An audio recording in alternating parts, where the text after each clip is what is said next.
双人木屋求生游戏开启，每2个人都会被困在随机星球单独的木屋内，星球上存在各种诡异生物和未知危险，只有不断升级木屋才能继续存活。队友则是会根据缘分随机匹配。此时我看着一丝不挂的女人有些迷糊，靠近一看，竟是我那校花学妹苏米尔。我咽了咽口水，仔细打量着眼前的景色，该白的地方白，该粉的地方粉。不过此时的我没有丝毫欲望，毕竟睡觉前我刚扯了纸巾。学妹，醒醒！眼看没有反应，我就要开始人工呼吸。这时苏米尔终于睁开眼，你干什么？色狼啊！我见状连忙解释，学妹，我是方涵，还记得你刚入学的时候我帮你提行李箱。闻言苏米尔这才放下心来，学长真是你，可这里是哪里？我把所知的游戏信息同步一下，在系统的作用下，苏米尔对这一切接受得很快。游戏界面是一个微缩的投影，不仅可以用手去点，也可以靠思想控制。聊天频道则是细致划分，打开全球聊天频道，大多数都是玩家们的吐槽。卧槽，我这木屋还漏风，你这算啥？我这居然有恐龙，你们这都是小意思。你们敢信老子队友是我语文老师？我真服了破系统，给我发个300斤的女胖子，这一屁股下去，老子隔夜饭都能压出来。这时苏米尔才反应过来，毕竟还是第一次和男生共处一室，并且2人都是连衣服都没有。这时苏米尔问道，学长，你有没有出去看看我们在哪里？没有，不过现在也不冷不热，我想应该不是太糟糕的地方。苏米尔透过窗外看着有些昏暗的天空，要不咱们出去看看？我点点头，不过天快黑了，看一眼就回来吧。吱呀一声，木门被推开，映入眼帘的是一望无际的大草原。此时我们2人同时叫了起来，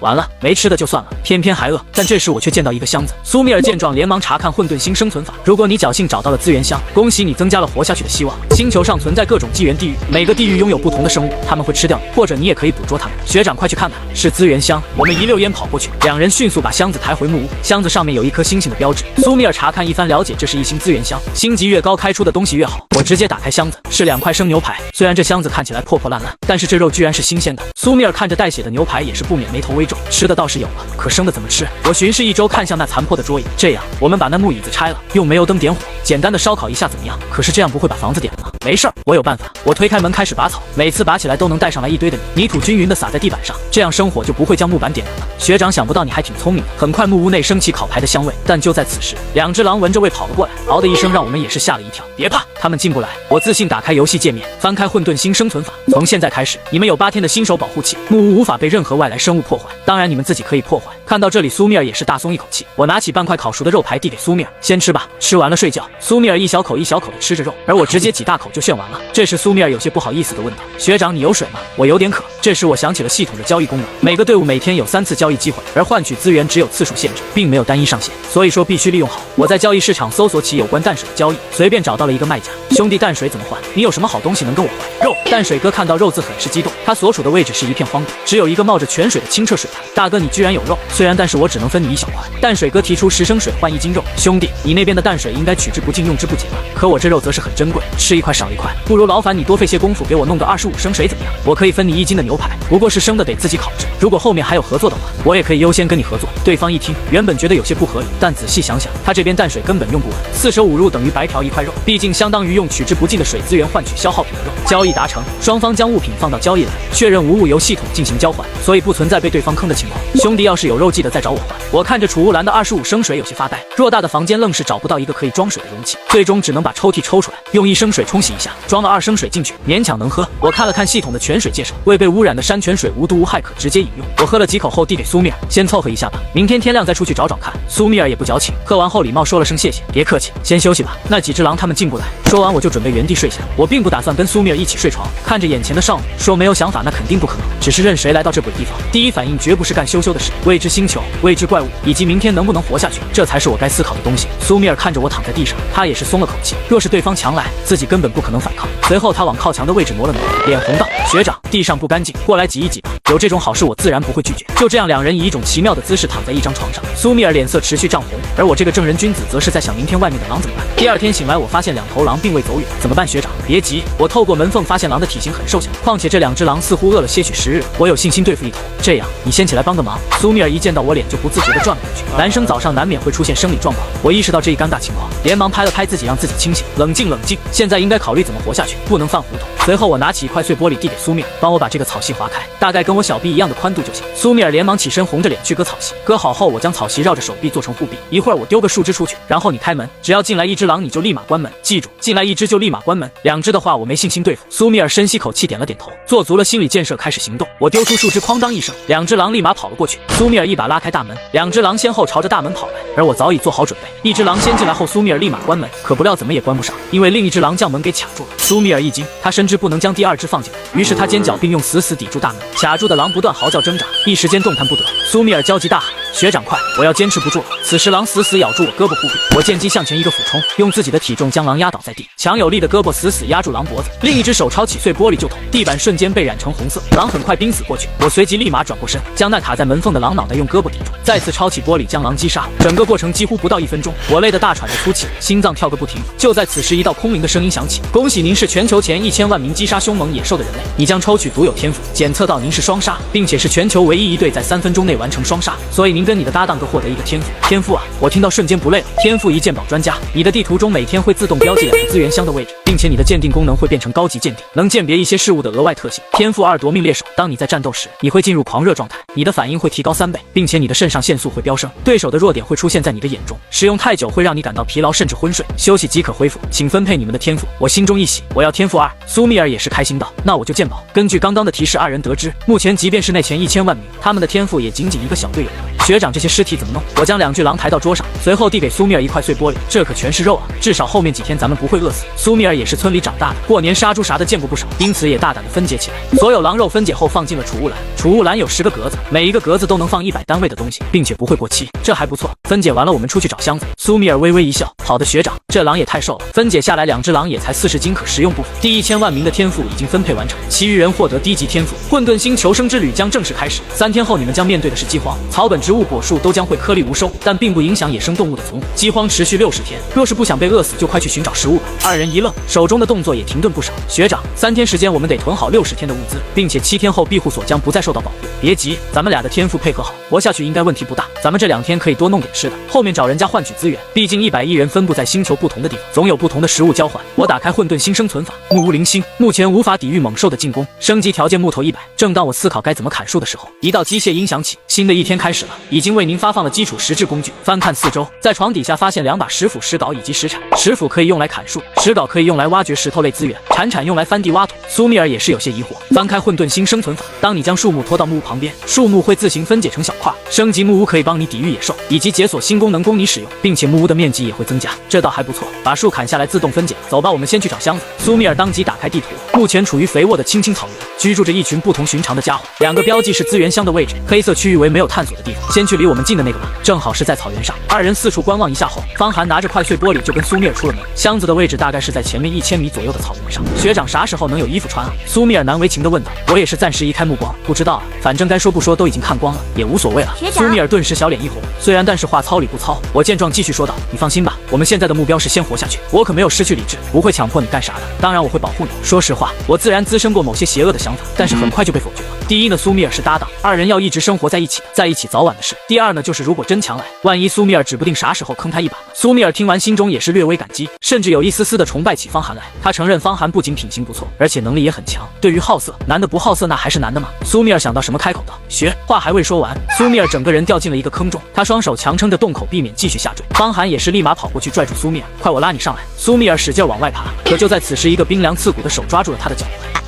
学长救命啊！有怪物抓我的腿！我步步的男女授受不亲，2只手环抱住苏米尔往上拽，可那怪物力气很大，一时间居然拽不上来。学长，呜呜，我不想死。苏米尔的娇躯在一点点往下滑，我的力气不够，这样下去根本坚持不了多久。对了，学妹，把水放出来。苏米尔颤抖着打开界面，用大脑思想控制，将剩余的20多升水一股脑全倒了出来。大水顺着苏米尔的身体倾泻进入洞中，让那怪物一脸懵，而苏米尔的身体变得湿滑起来，那冰凉的爪子突然一滑，苏米尔立马被我拽了出来。我去，到底是什么玩意儿？奴仆及地穴人，阴暗爬行的类人怪物，旧日的奴仆，他们害怕阳光，渴望鲜血。苏米尔紧紧抱着我的胳膊不肯撒手。学长，吓死我了，那到底是什么东西啊？没事了，以后我们小心点就行了。想不到这草原居然这么凶险，不仅有狼，还有地穴人。接下来2人只能放慢速度。不多时，2人来到了箱子的位置，是个2星的资源箱，希望能开出来有用的东西。我直接打开资源箱，只见资源箱里存放着一张图纸，尼泊尔弯刀图纸1，锋利的武器，轻盈且耐用，注放入武器库中来解锁该科技。还行，是武器图纸，不过咱们目前无法制造，或许木屋升级后可以吧。下一个资源箱在哪里？苏米尔打开地图查看，在左边大概500米的树林里。我用草席将那玻璃碎片缠绕做成简易的刀。苏米尔也拿着一把。我们先把2个箱子给开了，然后就去砍树，到时候升级木屋来解锁更多的黑科技。快看学长，那里是不是果？我顺着苏米尔手指着的方向看去，只见远处的藤蔓上几颗果紫红色的果。我打开游戏界面进行鉴定，血果，吃完以后会穿肠烂肚，七窍流血。我勒个豆啊！这么狠的果子，不能吃，不能吃！苏米尔也是略微有些泄气，不过我还是顺手摘了几枚果子放进了储物篮。不能吃还不能用吗？刚走到附近，只见那资源箱旁边居然躺着一只豹子，似乎把箱子当枕头了。二人立马躲起来。怎么办，学长？别怕，我刚好试试天赋。按照系统的介绍，肾上腺飙升还能看破对方弱点。那肾上腺素飙升到底有多牛呢？这么说吧，肾上腺飙升后，阎王让你3更死，他能留你到5更，甚至能让你扇阎王一巴掌再回来。我握紧玻璃刀，天赋夺命猎手发动，瞬间我的呼吸急促起来，我快步冲上去。黑豹也是被瞬间惊醒，一跃而上，朝着我扑过来。飞跃的高度已经跟方寒的身高齐平，黑豹很壮硕。就在这时候，在天赋的作用下，一颗跳动的心脏出现在我的视野，这正是黑豹的弱点。我一个滑跪从黑豹身下溜过去，随后立马转身，猛地朝黑豹心脏扎下去。而黑豹此时还没落地，这仅仅发生在一瞬间。扑通一声，黑豹倒下，我立马退出天赋状态，松了口气。你把尸体先分解一下，我去开箱子。苏米尔快步拿着玻璃刀上前，我打开资源箱，又是一个2星的资源箱。砂锅制造图纸1，将其放入厨房中可以解锁该生活用具的制造。这下倒是可以炖肉了，只不过还是没有厨房和调料，只能尽快升级木屋了。我将黑豹剩余尸体扛在肩膀上，很快2人把黑豹带回木屋，再次回到森林。学长，挑一棵小一点的吧，不然砍了也拖不动。确实啊，若是砍了拖不回去，那相当于白砍。当即2人找了一棵5米高的树砍了起来，酷就是一顿砍。很快吱呀一声，树被砍倒，2人随后将树木拖到木屋旁边，树木很快就被分解成木头，获得木头。我去，这一棵5米的树居然才价值5单位木头。没事学长，咱们慢慢砍。我看了看时间，用了1小时砍1棵，还有6个小时，留1个小时容错，再砍5棵。2人光着身子酷就是砍，而苏米尔也丝毫不赖，直接猛砍起来。只是那胸前的2朵花花让我有些控制不住自己身体。苏米尔停下歇息，不经意看向我，吓得立马捂住双眼呀！学长，你这是又怎么了？我转过头，战术性喝水，不好意思学妹，主要你这样确实让我有点难受。苏米尔闻言也是立马用手臂遮住，他觉得要是再不想办法遮挡一下，万一真控制不住了咋整？苏米尔只能找了几片大一点的树叶，随后用细藤简易的编制一套衣服。我看到瞬间绷不住了，扶着树干也是笑了起来。苏米尔脸色一红，哎呀，别笑我了学长，先砍树吧。我很快就成功转移注意力，目前还是抓紧砍树，把木屋升级到1级最重要。反正苏米尔迟早是我。酷一顿猛砍。临近夜晚，2人今天一共砍伐了30单位的木头，距离升级木屋还差70单位。先休息吧，天要黑了，外面危险。苏米尔也是点点头，还有那豹子还得肢解，一会儿我去肢解就行。学长你负责做饭怎么样？没问题，正好试试这豹子肉，就是没调料，不然可不得香迷糊。苏米尔开始一点点分割爆肉，而我则是像昨天一样生火做饭。随后联系昨天那名玩家换点山泉水，对方有些疑惑，哥们你们水桶啊，喝这么快？就当是吧，老样子，1斤肉换25升水。对方也是不再多问，行吧，不过得等我出去灌一下。大约过了10分钟左右，泉水哥回了话，我去，吓死我了兄弟，碰到怪物了。开始还以为是人呢，离近了吓我一跳，从洞里面钻出来的，那不就是今天遇见的地穴人吗？看清长啥样了吗？泉水哥跟人差不多，绿色的眼睛，不过是4脚着地爬着走，这大半夜的给我尿都快吓出来了。我还寻思着是不是碰见人了，喊了一嗓子，现在正在门外疯狂挠我门呢。我勒个乖乖，辛苦，那个我给你肉。不多时，山泉哥收到1斤5两的肉，兄弟怎么多了5两？你这出去一趟差点小命不保，多个5两也还好，就这样吧。山泉哥很是激动，谢谢，兄弟有心了，我也是有所考量的。目前市面上大多都是河水，需要烧开了喝，山泉哥的水是可以直接喝的。目前2人根本就没有找到水源，所以跟山泉哥适当的打好关系总没错。希望这家伙能活得久一点吧，不然还真不好找人弄淡水。苏米尔当即附和，学长要不明天多要一点吧，万一他哪天嘎了岂不是换不到了？行，明天联系他。很快2人吃完休息，目前木头的采集方式跟速度已经摸清楚，后面2天先去杀野兽，囤积好肉类，也不知道饥荒到了以后还有没有野兽。另外在保护期还剩4天的时候，我们去砍树，留出1天容错来。苏米尔率先躺下，我也紧挨着躺下，依旧跟苏米尔贴得很近。苏米尔不好意思的询问起来，学长怎么贴我那么近吗？没啥，就是想挨你近一点，放心，我就挨着不做啥。苏米尔听到脸色发红，这话你是不是对很多女孩子都说过？你们男孩子可坏了，什么我就抱着什么也不做，又或者什么我就隔着衣服绝对不伸进去，还有更过分的什么我就蹭不进去。我是既尴尬又惊讶，你别说，还真的都对上了。听完苏米尔的话，我有些心虚，你小姐妹说的都是渣男，不像我是个好男人。学长没有骗我，真的比真金还真。那行，我相信你。不多时，2人已经呼呼大睡起来。凌晨一股冷风透过窗户吹进来，我也是被成功冻醒，翻来覆去半天没睡着，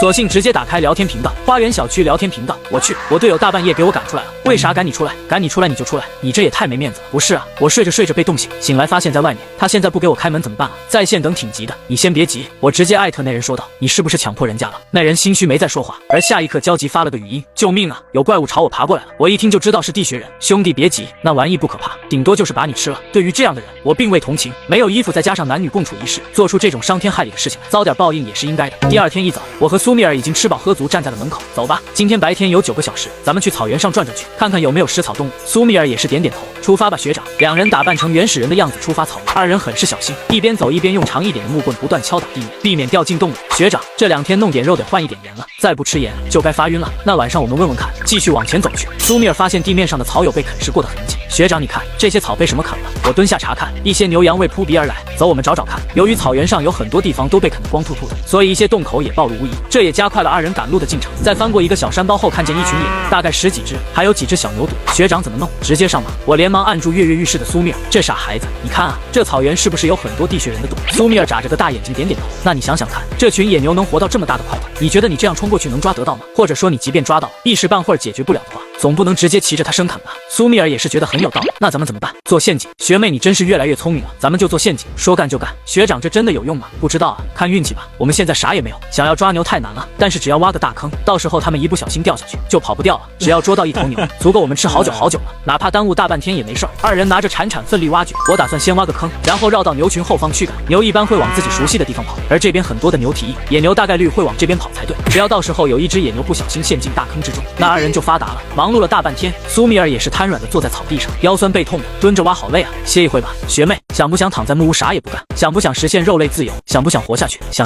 好，那赶紧挖。苏米尔也是跳下坑内继续挖掘。今天虽然显示了2个箱子的具体位置，不过二人觉得太远了。如果箱子不能提供大量的食物，暂时可以不去摸箱子，毕竟箱子只要标记后面几天再去摸也不会消失的。攒一攒一起摸也可以。时间过得好快，白天还有3小时了。我看着深坑觉得差不多了，走吧，我们去驱赶野牛。二人刚翻过小山包，就看见一群野牛正朝这边走过来。苏米尔很是欣喜，学长，来了，不用赶了，看见了，我们找个地方躲一躲，可别把他们惊走了。二人找了一处大石头躲了起来，原本的大坑也被树枝和草盖了起来。我祈祷用学妹1天寿命换一头牛掉进去。苏米尔掐了一下我的胳膊，学长，我的命有那么不值钱吗？哎呀，1天而已，吃了牛你起码多活2天，还能多赚1天呢。来了，快看着，远处300多米处，一群野牛正慢悠悠地走过来，越来越近才发现野牛很大，大概1吨重是有的。二人花费了这么大的精力，若是没成功，今天肯定血亏。不多时，牛群朝着那坑洞走了过去，第一只从旁边走，没有踩到，第二只也是如此。不是吧，他们运气这么好吗？别急，后面还有机会。有一只膘肥体壮的野牛开始朝着坑洞走去，而且方向对得很准。二人屏住呼吸，坑洞大小或许不能完全将它困住，只要它掉进去，我们就冲出去扒了它。不出意外，下一刻扑通一声，野牛掉了进去，它头朝下，大半个身体栽了进去。我快速冲上去，手中牢牢抓住玻璃刀，好机会，就是现在！苏米尔一边冲一边喊，把其他野牛给驱赶开来。而掉进坑中的野牛由于是头朝下，一时半会根本起不来。我直接发动自身天赋进入狂热状态，野牛的心脏以及动脉清晰出现在眼前。我看准位置，使出全身力气将玻璃砸进牛脉，想要活命的野牛爆发出强悍的力量。下一刻，野牛猛然从坑中弹了起来，朝着远处森林狂奔过去。学长不好了！我见状一把拉上苏米尔，紧随其后。那家伙跑不了多远，过了10来秒，野牛速度越来越慢，哞的一声，野牛应声摔倒在地。此刻距离天黑还有2个小时，时间不多了，随便切割一下吧。由于这头野牛大概800斤左右，物品栏一个格子只能放100斤，只能将这些肉暂时分成8份。玻璃刀效率太低，我拿出石斧猛剁，苏米尔立马起身闪开。他已经切割了一个牛体，我直接开天赋，狂热状态下石斧虽然破旧，但是猛劈砍下去，比玻璃刀快的不止一点，一斧头接着一斧头，牛头整个剁了下来。学妹我不吃，看看你怎么处理吧。苏米尔收进物品栏，我也不吃，不过可以拿去换点物资，哈哈哈。没想到学妹那么漂亮，还挺会持家。很快白天剩余1小时，我也将最后一块肉分解好放进储物篮中，800斤的肉，最终二人带了600斤，肠子什么的二人没要，其余哪怕不吃也可以换东西。600斤怎么着也够了，目前还有狼肉、豹子肉，加起来800斤肯定有，一天哪怕吃10斤也是够吃60天的。挖了1天的坑，宰了大半天的牛，随后还一路长跑回家。此时2人是真的不想动弹，我靠在门上，脑袋躺在苏米尔肩膀上，苏米尔同样如此，二人就这样睡去。半夜时分，我依旧被冻醒，扭头一看，苏米尔依旧睡得正香，我将苏米尔一把抱起来放到床上，这丫头睡眠质量还真高。我随后拿出5单位的木头生起了火，接着顺势躺在火堆旁边，这样能稍微暖和不少。早上醒来一睁开眼就看到提示，苏米尔睡眼惺忪的起身，他环顾四周也是疑惑起来，学长我怎么睡床上了？你把我抱上来的？没有，不是我把你抱上去的，是搬上去的。苏米尔略微疑惑，因为你肉肉的得搬。好哇，学长你居然说我胖，哈哈哈，不闹了，我们算上今天也就2天了，咱们得活下去才行。学长今天我们要去摸箱子吗？现在我们已经有4个箱子的位置，就有1个比较近，另外3个差不多要走大半天。方寒略微思考起来，目前肉的话够吃了，但是光吃肉也是不行的，而且是没有任何调料的肉，目前有充足的时间去找调料或者蔬菜，倒不如去找找看学妹那个箱子位置在哪里。苏米尔指向不远处的森林，那我们先去摸箱子，顺带找找有没有蜡辣椒什么的。学长，那盐怎么弄？找人换海水，咱们自己提炼吗？我觉得可以。方寒拉着苏密尔，二人小心地穿梭在森林中，抬眼望去，一整片的森林，还有很多长得比人高的草。学长，这个星球好奇怪啊，这些植物我们从来没见过，小心点吧，尽量别碰那些鲜艳的东西，一般颜色鲜艳的东西都很危险。前面200米就是宝箱了，看来就在这些高大的草丛之中。不多时，一个3星宝箱出现在二人眼中。太好了，学长，这下一定能开出好东西。我毫不犹豫当场打开，获得鸟兽诱捕饲料2颗。光是看到字样我就明白了这东西的用处，别看就只能捕捉鸟兽，但是能驯服的话就不得了。在这个前不着村后不着店的鬼地方，有视野是多么的重要。学长，我们先离开吧，待在这儿总感觉不安全。箱子就不要了吧，放不进储物篮，要抬走很麻烦。二人快速离开这里，前脚刚走那地方就出现一只螳螂。在出林子的路上，苏密尔注意到一株红色的植物，并且长得有点像辣椒。学长，我们过去看看。火红辣椒，重辣口味的茄科植物，可以用来炖汤，居然是调料，太棒了，再也不用吃清汤寡水。我将它连根挖起，找找看周围还有没有，应该不会就这一株。鲜艳的红色在周围找起来很快，最终找到了8株火红辣椒。二人先是回到木屋，将辣椒采集下来放进储物篮，植株种在房子周围，栽种完成。白天还剩6个小时，我决定试试饲料。苏密尔开启鉴定，鸟兽诱捕饲料可以吸引鸟兽来吃，吃完后会进入陶醉状态，届时需要将其抓住，可以进行收服。打开混沌新生存法，攻击野兽，在其奄奄一息的时候，您可以用项圈收服。越是强大的生物，收服难度越大。当然，若是你从小圈养，不需要项圈也能收服野兽。越是弱小的生物，收服难度越小，甚至不用项圈也能让其臣服于你。当然，如果你有特殊办法让强大生物顺从于你，那也是你的本事。注意，只要收服它们，都会绝对忠诚对你。学长，如果是鸟类的话，说不定很弱，不用项圈也能收服，或许可以试试。也对，反正有2颗饲料，我们试试看。方寒将饲料撒在木屋外面的一小块石头上，随后二人躲进屋内等待起来。学长，真的会有鸟过来吗？碰碰运气吧，反正咱们现在肉够了，倒是有这个时间等待。就在二人等了1个多小时之后，2只麻雀飞了过来，随后开始吃那2颗饲料。这饲料对于他们似乎有很强大的诱惑，一时间当场啃了起来，就好像喝醉了一般。不多时，2只麻雀开始发晕，我立即冲出去抓住了2只麻雀。苏密尔一脸激动地看着2只小鸟，鉴定混沌星小麻雀，它们吃肉以及各种谷物，可以充当你的哨兵，帮你查探周围，能听懂简单的指令，还真不错。这样我们不管找什么东西都要快上不少，而且还能警惕周围存在的危险。不过学长，我们该怎么收服？苏密尔问道。等他们醒了，喂点肉看看吧。很快，小麻雀醒来，当发现自己被抓后，立刻叽叽喳喳地叫了起来。学妹快，我抓着你来喂。当苏密尔拿着那一丝丝的肉条喂到小麻雀跟前后，小麻雀顿了顿，随后啄起面前的肉条来。吃完，麻雀好像是冷静下来，好奇打量着二人。我现在一放手不会跑了吧？就在二人疑惑的时候，一道空灵的机械音响起，收服成功，恭喜你收服混沌小麻雀。我试探性的放开手，2只小麻雀立马飞向天空。正当我想要去抓的时候，2只小麻雀随后落到二人肩膀上。苏密尔更是开心的合不拢嘴，学长真的收服了耶，咱们给他俩取个名字吧，那就叫初1初2怎么样？我倒是觉得没问题，不过为何这么取？苏密尔摸了摸小麻雀的脑袋，因为好记，而且它们小小的，如果以后能够捕捉到更加凶猛的野兽，就叫它们大1大2怎么样？方寒自然不会扫了苏密尔的兴致，当即点头，想法挺不错的，都听你的。苏密尔也很是高兴。苏密尔将小麻雀带进了房子中，去吧，随便找个地方玩，要是上厕所记得去外面咬。小麻雀点点头，很是人性化。哇塞，学长，他们居然听得懂哎！白天剩余时间2小时，看着所剩不多的时间，我们再去砍1棵树好了。时间已经不早了，二人来到林中，挑选了一棵小一点的树木，二人当即砍了起来。等拖到家园后，树木本体被分解成木头6，接着二人一路小跑，把树枝都捡回去当做柴火。今天就这样了吧，明天就是饥荒来临的最后一天了。关好门后，二人开始生火。由于此时都穿着纯手工打造的叶子衣服，我还是忍不住多看了几眼，毕竟看一眼表示尊重，一直看表示一直尊重。此时的苏密尔若隐若现的身材更有吸引力了，穿搭真是个神奇的东西。苏密尔给牛排翻着面，学长换点盐吧，看看有没有人卖。我当即打开聊天搜索起来，我点开了有盐的人询问起来，盐还有吗？我拿东西换。不多时，卖盐哥回复了，拿什么换？方寒直接回复了2个字：牛肉。对方一看立即激动起来，卖盐哥是在海边，这里没啥肉，鱼的话没有工具也不好捉。兄弟，你有牛肉，我这有1斤盐，你看怎么换吧？不过这1斤盐是晒出来的，另外还有半斤盐是蒸馏过的，相对干净，你看需要哪种吗？苏密尔也是有几分惊讶的，学长，这家伙看来还是有一些本事的，晒出来的盐杂质多，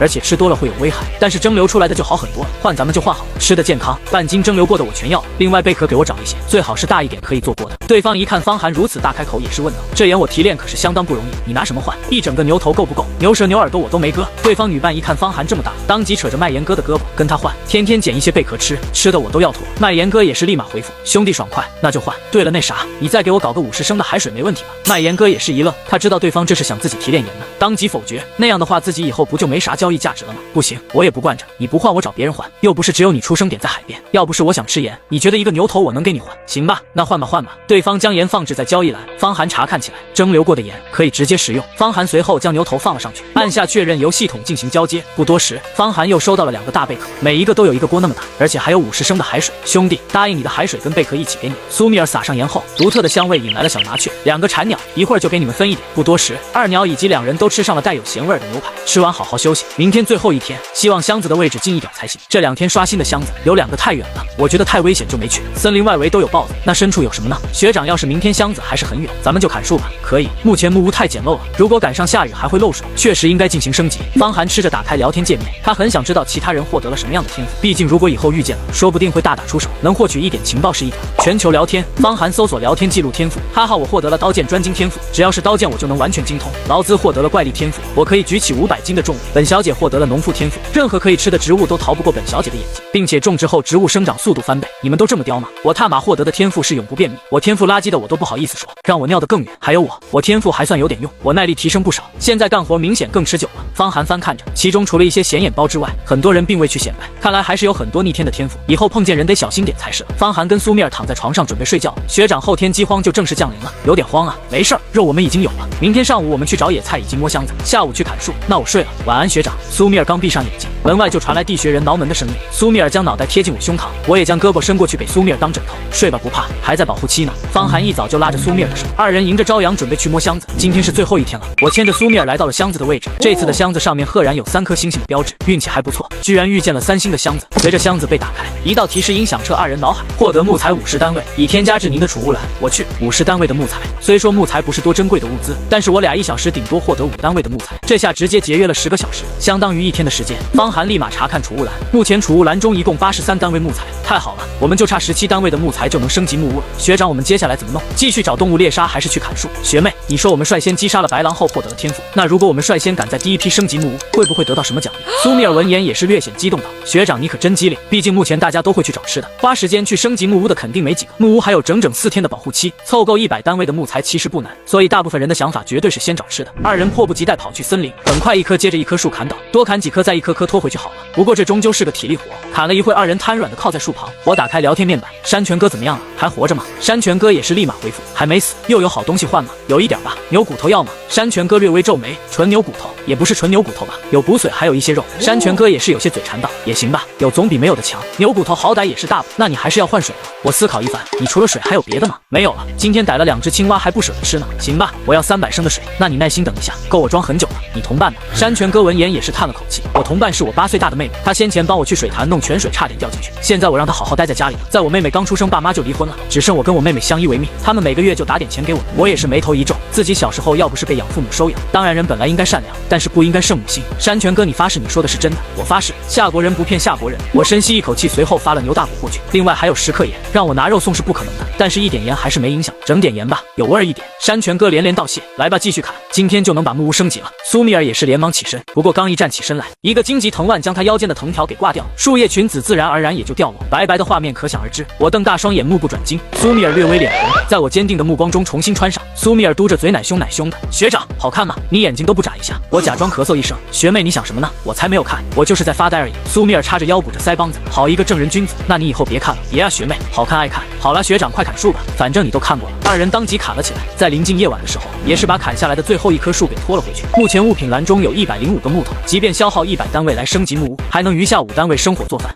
苏米尔也是很激动，学长可以了可以了，咱们可以升级了，现在就升级。0星木屋升级到1星木屋，消耗100单位木头，正在为您升级木屋。下一刻木屋闪着白色光亮，慢慢的木屋变得更大，约莫10分钟左右，木屋正式升级完成。当前解锁衣柜功能以及生活功能，原本只有1间宿舍大小的木屋，变成了2间宿舍大小差不多40平米，而单人床也变成了双人床，桌椅也变得崭新起来。另外房间还多了一个衣柜以及一个厕所，另外就连灶台以及橱柜都有。苏米尔也很是高兴，哇塞，变大了，还齐全了不少。2人进屋查看起来，现在木屋变得更加厚实了，即便是地学人也不可能轻易破坏。我随意捶打几下，觉得很满意，这下就安心多了。我查看起木屋信息来，1星木屋可抵挡奴仆及怪物的围攻，若是木屋损坏，请消耗材料修缮木屋。学长，那咱们后面还得砍树去修木屋吧？没错，到时候先观察一下地学人的破坏力吧，应该几天修一次就行。就在这时候，一道空灵之音响起，恭喜你是全球地前1000万名将木屋率先升级的求生者，你获得3次选择机会，请选择你的奖励。1块30平米的魔法土地，可以让农作物成熟加快10倍。2围绕木屋1圈的尖刺篱笆墙，安全的保障。在破坏尖刺篱笆墙时，怪物本身会受伤。3、5次抽无消耗解锁机会。4、更加齐全好用的铁质工具一套。5、获得石头50单位，木头50单位，肉类50单位。6、用1年寿命抽取获得以上所有东西，概率50%。我勒个豆，果然有隐藏的福利。学长，那咱们选啥？学妹，你觉得你能活多少岁？苏米尔有些奇怪，不过还是说道，怎么着也得70岁80岁吧。看到所有选项我愣住。学妹，你觉得你能活多少岁？苏米尔有些奇怪，不过还是说道，怎么着也得70岁80岁吧。我果断选择选项6，直接用学妹3年寿命换所有奖励。随着系统提示音响起，恭喜您获得以下奖励。听到奖励我也是放下心来，要是什么都没有可就完蛋了。获得魔法土地2，获得尖刺篱笆墙更大范围，获得10次无消耗解锁机会，获得齐全的铁质工具2套，获得石头木头肉类100。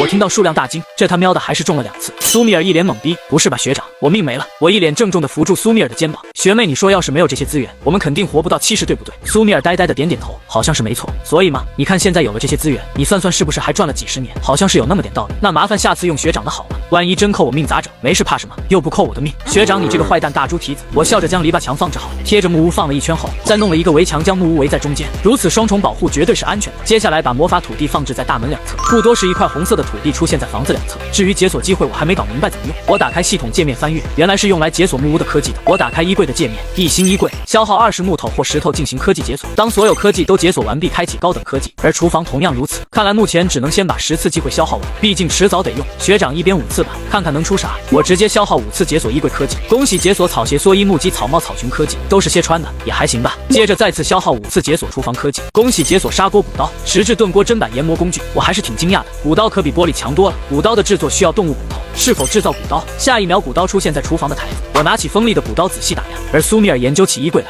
制造草鞋2双。学长你快看呀，我们有鞋子可以穿了，这样下次出门就不会扎脚。苏米尔还造了一个草裙，学长你要不要穿裙子？我连连摆手拒绝，你自己穿就好。我们2人研究到半夜才安心睡觉。夜半3更我突然肚子疼，来到厕所发现厕所是一株植物，污秽的喜爱者猪绒花，喜爱有营养的东西，对于花来说，排泄物是最好的营养。一旁还放着一盆植物大战僵尸里面的太阳花、微笑花，可净化空气。我上完厕所后心满意足的睡去，双人床睡得自然很舒服。第2天一大早，苏米尔就冲进厕所，随后便是一声尖叫，怎么是植物学长？放心吧，我昨晚上已经用过了。随后2人准备一起出门，刚一打开，远处的景象也是让2人有些吃惊。只见草原已经变得光秃秃，远处的森林也变得枯萎，饥荒已经到来。新手保护期还剩3天，饥荒已经到了，还好我们有吃的。看着门口的辣椒，长相似乎有点奇怪，辣椒有一点点轮廓，看起来像是愤怒的表情。苏米尔也很是奇怪，当时采摘的时候并未注意到，愤怒的红椒可以做调料，可以生吃，生吃的时候起火爆脾气会传染你，让你精神变得亢奋。我勒个豆啊，这不妥妥的兴奋剂吗？2人打开聊天界面随意翻阅，我去，我昨天发现的果树还没采摘完呢，今天全没了。还好剩一点点树根，留得青山在，不怕没柴烧。天呐，快砍树吧，我这儿好多地穴人啊，再不升级等保护期过了我就完蛋掉。算了，大都没什么营养。学妹我们去摸箱子，我递给苏米尔一把骨刀，当即2人就前往去摸箱子。森林中已经枯萎，视野自然变好了。学长，今天2个箱子的标记点依旧很远，周边已经被我们摸过了，就剩前几天标记的箱子没有摸了。也行，那去摸吧，反正森林里现在视野很好，有危险就跑。那走吧学长。草原的枯萎让2人更容易辨认地穴人的洞口，毕竟没有了遮挡物，行进的速度倒是加快不少。不多时2人已经接近了资源箱，可就在这时候，我突然面色潮红起来，我的天赋自己发动了，这说明在周边20米内有东西想杀我，让我被迫进入了战斗状态。我一把推开苏米尔，而就在2人中间，一个巨大镰刀从2人中间猛地划过，差一点将2人劈开。学长好大一只螳螂怪，腐败螳螂，被诡异线虫寄生的昆虫，它的叫声会震慑你的精神。我立刻拉着苏米尔往草原逃窜，很快大镰刀从身后急速挥舞过来，我猛地闪身躲过。腐败螳螂不断在树干上来回横跳，苏米尔想要扭头看看距离，没想到下一秒大镰刀就斩击过来，我一把猛地拉回，身后的2棵树轰然倒下。腐败螳螂生气地发出嘶吼，那声音让我们2个脑袋一疼摔倒在地。我因为有着天赋立马清醒过来，可这时腐败螳螂快速飞过来，紧接着2把大镰刀砍过来，我立马拿出骨刀抵挡，砰的一声我倒飞出去几米远。没想到这么倒霉，出门就能碰到如此强悍的生物，若不是有天赋加持，它早就被斩成几截。腐败螳螂兴奋地发出怪叫，我艰难起身凝视着，视野中螳螂身形变成灰色，它的尾部内一个寄生虫闪着红色，可我现在站起身都有些艰难。螳螂再次蓄力准备攻击，我心想着这下要完了。而就在此时，苏米尔恢复了理智，我立即大喊一声尾巴，苏米尔也是立马起身，一刀捅进螳螂尾部，螳螂痛苦大叫一声，紧接着苏米尔猛地将手插进螳螂尾部，忍住恶心一把抓住线虫使劲拉拽，腐败螳螂一时间浑身瘫软。下一刻那线虫全力控制螳螂，苏米尔瞬间被撞飞出去，我猛地扑过去接住，稳住身形后我们2个转身就跑，而腐败螳螂并未逃走，死死盯住方寒2人。2只小麻雀此时冲向螳螂，狠狠地啄向他的眼睛，螳螂抬起前臂一甩将麻雀撞飞，就就是这几秒钟的时间，方寒二人已经逃到了草原上，身后一阵烟尘正在快速接近。来了，学长，怎么办？我们打不过这家伙。我随后将苏米尔拉到一处地点站好，一会儿你拿出古刀来吸引他。苏米尔深吸口气，摆好架势，我立马趴在一旁的地上。腐败螳螂冲杀过来时，苏米尔正一边大喊一边招手，很快螳螂巨大镰刀斩击过来，苏米尔咬紧牙关用古刀接住，而另一刀接踵而至，我一个飞踢朝着螳螂猛踹过去，腐败螳螂也是瞬间飞出。我看着那正在起身的腐败螳螂也是咬咬牙，可恶啊，难道没用吗？腐败螳螂刚站起身来准备进攻，可下一刻他脚边的洞穴内伸出一鬼手，啪的一声一把抓住腐败螳螂使劲拽，这突如其来的一下他直接倒地，太好了，有用了！腐败螳螂刚一摔倒，正好压在另外2个洞口的上方，紧接着几双鬼手将腐败螳螂的身躯洞穿，很快就被地穴人拽进了洞中。太好了，学长，那鬼玩意儿被当辣条吃了，我也是松了口气。随着腐败螳螂的整个尸体被拉进洞内，地面上一个黄金宝箱出现，没有星级很是奇怪。苏米尔也是直接发动鉴定能力，杀死猎者所得猎者宝箱，不管了，先看看有什么。我当即打开箱子，获得螳螂变异药剂1支，注射后可变成1分钟实现的双刀螳螂，1星回复药剂2，喝下后可以治疗身体轻微伤势，可以缓解重伤伤势。我勒个豆啊！螳螂变生气，二人拖着疲惫不堪的身体回到了屋内。我靠在床上，5脏6腑都受了不小的内伤，咳着咳着吐出一口红色。苏米尔也是吓了一跳，学长你这是内出血了，得赶紧治疗。苏米尔立即拿出1支药剂，学长快喝下这瓶药剂，说不定能治疗你的伤势。我也不犹豫一口喝下，很快伤势处微微泛起绿光，我顿时感觉浑身舒畅，好像不怎么痛了。接着我就准备下床试试，没想到这药剂效果这么好。学长，那咱们今天干嘛去？咱们去森林里看看有没有种子啥的吧。虽然饥荒来了，但是不代表那些没发芽的种子也一并消失。若是能找到农作物的种子，10倍的成熟速度下收益自然可观，然后再用农作物作为交换去换资源，那更划得来。很快二人来到离木屋比较近的森林，接着2人拿出铲子开挖起来。不多时，2人就挖到了一些东西，有在土里睡觉的土蚕蚯蚓以及几枚果子。虫子倒是不需要，不过可以收起来，以免以后有用。把这土蚕装箱子里面吧，再往箱子里面弄点土。苏米尔对着虫子发起鉴定，金龟子幼虫土蚕含有大量的蛋白质的害虫，注：未被污染的幼虫，食用后可让你免疫眩晕。我看着这胖乎乎的肉虫没一点食欲，不过自己不吃不代表别人不喜欢吃。学长你好这口不？我一脸嫌弃扭过头，你看我这样子像是喜欢吃的吗？哈哈，我也不爱吃，不过听说用油炸还挺美味的。但是这玩意儿能免疫眩晕，或许以后碰见危险还有些用处。血芒果实，其成熟之时会引来混沌空间游荡的克苏鲁怪物。土豆可种植，喇叭花种子成熟可以发出声波抵消掉声波污染，或者发动声波干扰附近怪物。学长这血芒还是别种了，就种一下土豆跟喇叭花就行了吧，一个能吃一个能防御。好，天色不早了，咱们赶紧回去。2人很快回到木屋，我将土豆以及喇叭花种植在魔法土地之上。土豆在这只需要6到12天成熟，而喇叭花差不多3天左右就能成熟。学长，等它们成熟以后就将它们种到普通土地，我觉得非常有道理。种植在外围抵御地穴人是最好不过的。而愤怒红椒以及普通的红椒预计还有4天成熟。白天剩余1小时，2人早早回到了屋内，我也是研究起来，不管是衣柜还是厨房都需要花费资源解锁科技。为了吃到更美味的食物，我决定兑换砂锅砧板以及研磨工具，这3样东西都是消耗20单位资源来进行兑换。2人清点了资源，目前肉类有800斤，其余的木头103单位，石头100单位，还好运气好抽中2次奖励。我毫不犹豫进行兑换，此时的橱柜内的储物空间便多了3样东西。我把研磨工具递给苏米尔，学妹你把辣椒研磨成粉。我随后将实木砧板拿出来，拿出1块牛排分割开来，随后清洗浸泡。此时苏米尔已经将红椒研磨成粉，不多时，一股带着略微辣的香味飘出，好香啊！学长，咱们可以吃排骨吗？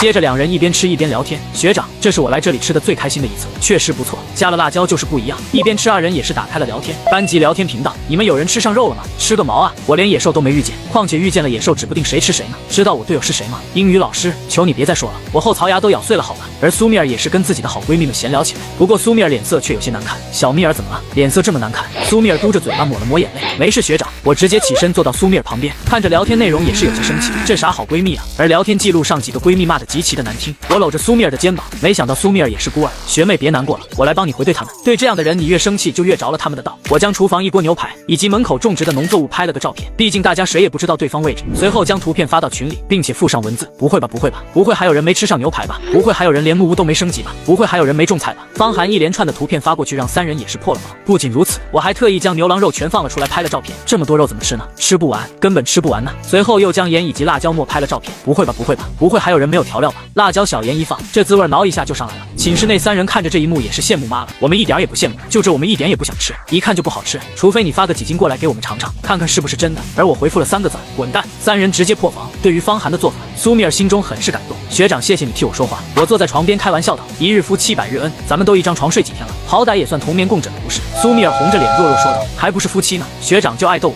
我笑了笑，起身准备去洗锅。苏米尔看到立马下床：“我来吧，学长，你做饭我洗锅，不能啥事都让你一个人干不是？”见状我也没有推辞，苏米尔很快洗好了锅，迅速爬上床睡觉。方寒此时已经睡着了，毕竟今天白天被追杀，下午又翻地，着实很困倦。而方寒还打着呼噜，苏米尔很是理解，没有叫醒方寒，反而是贴心的将一旁的草毯搭在方寒身上。学长可睡得真香呀，我也要快点休息才不会拖后腿。苏米尔安然躺下。第二天醒来，我突觉胸口有些沉闷，艰难的睁开眼，发现苏米尔不知何时居然双腿搭在他身上，脑袋也枕在了胸膛。苏米尔面容清秀，这么近距离观察才知道，这妮子素颜居然都这么好看。说话间，方寒轻轻揉着苏米尔的头，苏米尔不自觉地将脑袋往我怀里拱了拱，而我手上更加大胆了，开始顺着苏米尔的脖子向下探去。而苏米尔也是猛然惊醒，不过他并没有大喊大叫，反而是把我的手拿开，随后假装刚醒的揉了揉惺忪的眼睛。学长早啊，我略微尴尬。早，学妹今儿早上挺软啊。苏米尔惊疑一声，不是说错了，今儿早上睡得好软，感觉身体睡得软绵绵的呢。好吧，学长今天去摸箱子吗？我有点害怕。没事不怕，咱们不是有变异药剂吗？就算真遇见事儿了，直接变身。对了，学长你看看这个。苏米尔翻开混沌新生存法，猎者比求生者更强，他们会找到并击杀你，在他们眼中你不过是猎物。猎者们的形象千变万化，或许他是混在狼群中的一头狼。若是你能以猎物的身份击杀强大的猎者，你也可以获得猎者宝箱。我很是惊讶，难不成混沌星是一个狩猎场，我们全都是猎物？如果是那样的话，岂不是会遇见很多类似腐败螳螂的生物？先不管了，咱们只能尽力活下去。苏米尔微微点头，走吧，学长。二人再次来到了森林之中，学长马上到了，咱们小心点。二人来到箱子所在位置，没想到竟然是4星宝箱，还是第一次见，希望能出好东西。我当即直接打开宝箱，猪舍标记卷轴，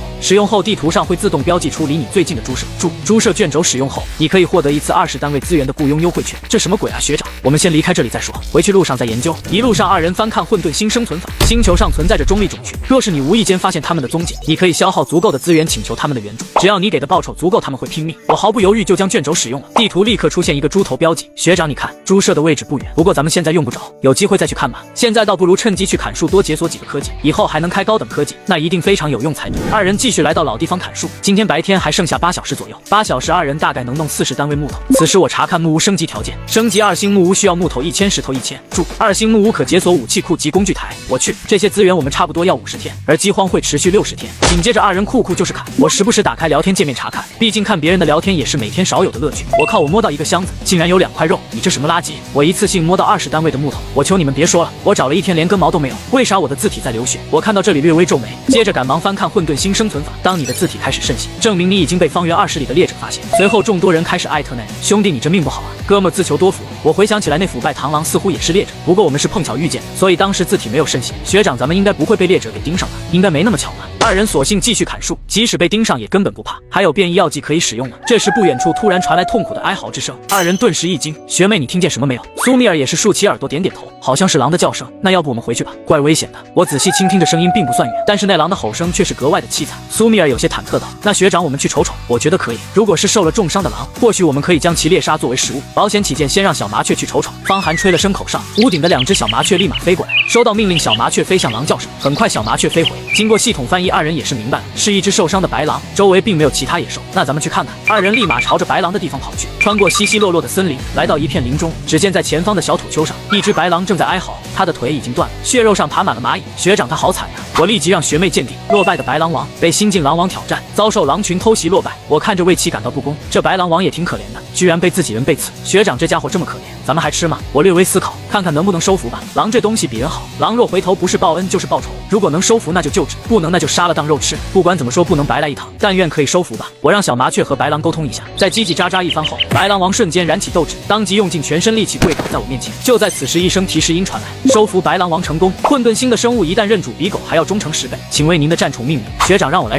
那你不会要取名初3吧？不，这狼白色毛发，獠牙尖锐，不如就叫白牙吧。这时远处几声稀疏的狼叫传来，不好了，学长，远处有狼群过来了。我立即抱起白狼王朝着木屋跑去。就在二人走后不久，一群狼兽都跑了过来，很快跑到木屋旁。我将白狼王放到一块石头上，随后往锅里面放了一锅淡水，往锅内撒了少许的盐，而刚一倒上去，白狼王就呲着牙有几分痛苦。学长好像还是不行啊，他伤势有点重了。我也是点点头，拿出一支药剂。哎，小家伙，这东西虽然珍贵，可既然你现在是我方寒的战宠，希望你莫要辜负我这药剂。白狼王似乎听懂了，不断发出嗷呜嗷呜的低吼声。我随后将药剂倒进白狼王口中，喝下药剂，浑身散发微弱绿光，受伤的部位已经开始缓缓愈合。暂暂时是不会有什么生命危险。学长，那咱们还去砍树吗？不去了，那地方估计狼群已经去了，咱们没必要去跟那群狼战斗。目前吃的也够了，2星木屋也不是想升级就能升级的，咱们倒不如这2天种种菜交换资源，等狼群远去再去砍树也不迟。不多时，白牙踉跄地站起身来，紧接着跪伏在地上，身后狼尾巴不断摇摆，向2人示好。我丢出一大块牛肉给他，白牙当即大快朵颐起来。学长，大后天保护期就过了，咱们这2天可得加快进度。放心吧，喇叭花过2天就成熟，到时候晚上我们或许可以开始猎杀地穴人。苏米尔也是一惊，想到上次的经历就有些害怕。别怕学妹，迟早要面对的。等保护期过了，他们会破坏木屋，不如咱们先下手为强。都听学长的，这2天先把白牙照顾好。虽然我们的肉还剩很多，不过这白狼的胃口属实也不小。明天咱们再去野牛出现的地方看看去，最好能再弄2头牛才行。学长，如今草原枯萎了，野牛们会去哪儿？这个虽然不知道，不过他们肯定会留下脚印才对。咱们到时候去找找。不早了，吃完饭准备睡觉吧，养好精神，明天去找野牛。而白牙并不愿意进屋，嗷呜了2嗓子。我大概也明白了意思，你是说你要留外面杀地穴人？白牙点了点头，随后又嗷呜2声。我想了一下，按照以往的观察，地穴人在爬上篱笆墙后就会变成残血状态。如果这时候白牙能进行收割，那自然是好事，而且说不定白牙还能因此变强。一般晚上围过来的大概是10来只，就算到时候白狼打不过，我也可以出去解决掉他们。我摸了摸白牙的脑袋，那你小心点，如果有意外记得大声叫。2人索性直接进屋准备晚餐。夜晚悄然来临，数十只地穴人朝着木屋爬过来，他们朝着尖刺篱笆墙攀爬上去，尖刺将身上划开一道道小口。一只地穴人翻越篱笆墙，随后快速的朝着木屋爬去。而在篱笆墙的墙角，白牙动作迅猛，一口咬住地穴人，瞬间流出大量绿色液体。而第2只、第3只也是翻越了篱笆墙，白牙再度猛冲过去，一口解决。看到这里，我和苏米尔放心睡去，明天咱们就可以带着白牙去杀野牛了。想想就很兴奋呢，希望明天运气好一点，能找到野牛群吧。我随后伸出胳膊对苏米尔说道：“曹枕很不舒服吧？不然也不会往我身上趴了，躺我胳膊上吧。”苏米尔心跳加速，脸红道：“学长，你身上好暖和呀。”我也是顺势将手搭在学妹身上。苏米尔也是闭上眼睛，轻声道：“学长坏坏的。”我一脸坏笑：“那你喜不喜欢学长坏坏的？”苏米尔萌女娇羞，脸红的跟开水壶似的。我也不知道，但是我觉得没啥问题，毕竟学长对我很好，而且也很照顾我，还会帮我说话。我随后一把将苏米尔搂在怀中，手开始不自觉动起来。苏米尔脸色涨红道：“学长轻点嘛。”苏米尔就这样在我怀中沉沉睡去。白牙也是解决了一只又一只的地穴人，一缕缕黑色的灵魂体被白牙吸收，他的实力也在不断提升。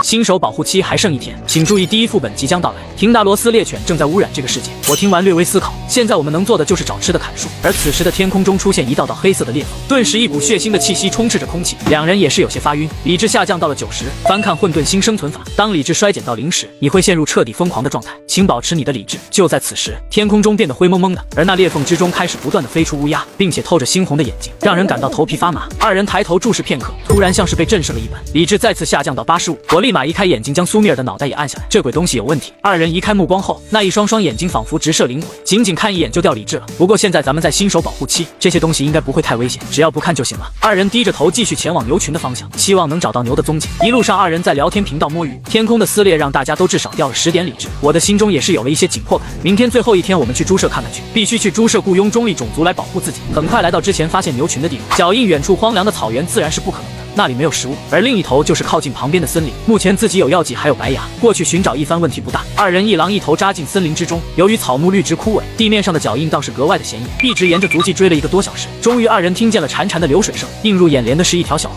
河流旁边居然还有黑色的草，看起来有些奇怪。苏米尔当即鉴定起来，不是草，被污染的草质，吃下的动物精神会被污染变得狂躁。一群野牛正不断的啃食着草，2人默契的捂住对方嘴巴。这些野牛现在已经非常暴躁，如果贸然惊动，恐怕会被攻击。学长，咱们现在怎么办？是不是要让他们落单才行？我思考着怎么引谁去引。另外还有个问题，牛已经吃了被污染的草，肉还能吃吗？不过现在管不了那么多，不能吃就换给小日子们。我示意苏米尔后退，2人也是远离了河边的灌木丛，不多时来到了一块大石头后面。学长，你想到办法了？我抬手招回来小麻雀。初1、初2，该你们表现的机会到了，你们去骚扰野牛，记住只需要骚扰1只就行了，可别把牛群引过来。小麻雀叽叽喳喳飞向了河边，2只小麻雀认准一只体型稍大且离牛群较远的野牛猛地啄了上去，攻击虽然不痛，但是略微瘙痒。野牛帅帅脑袋烦得不行，小麻雀不依不饶地啄着野牛，野牛很快变得红温，小麻雀狠狠啄了野牛的眼睛，野牛吃痛怒吼一声开始冲撞，小麻雀也是立马朝着方寒的方向飞去。一只野牛怒气冲冲地冲过来，就在靠近大石头的时候，麻雀翅膀一扇飞向高空，野牛起得暴跳如雷，方寒一斧头就劈向野牛脑袋，但是却紧紧卡住拔不出来，这牛头也太硬了吧！野牛吃痛一头撞过来，我用力一跳躲了过去，白牙一口咬向野牛脖领，锋利的獠牙一下扎进了野牛脖子。苏米尔拿着骨刀也是一刀刺进牛眼，而被污染过的野牛并未倒下，一甩将白牙跟苏米尔甩飞出去。我当即拿出玻璃刀，这时野牛一头撞向苏米尔，苏米尔连忙起身躲开，野牛结实的撞在了石头上，我一个滑铲冲了过来，滑到野牛身下，刺啦一刀将牛鞭一刀割了下来。果然下一刻野牛倒地。学长太好了，总算是成功了。不过这野牛也未免太强了，我拔出斧头再次劈下去，先随便肢解一下吧，回去再研究。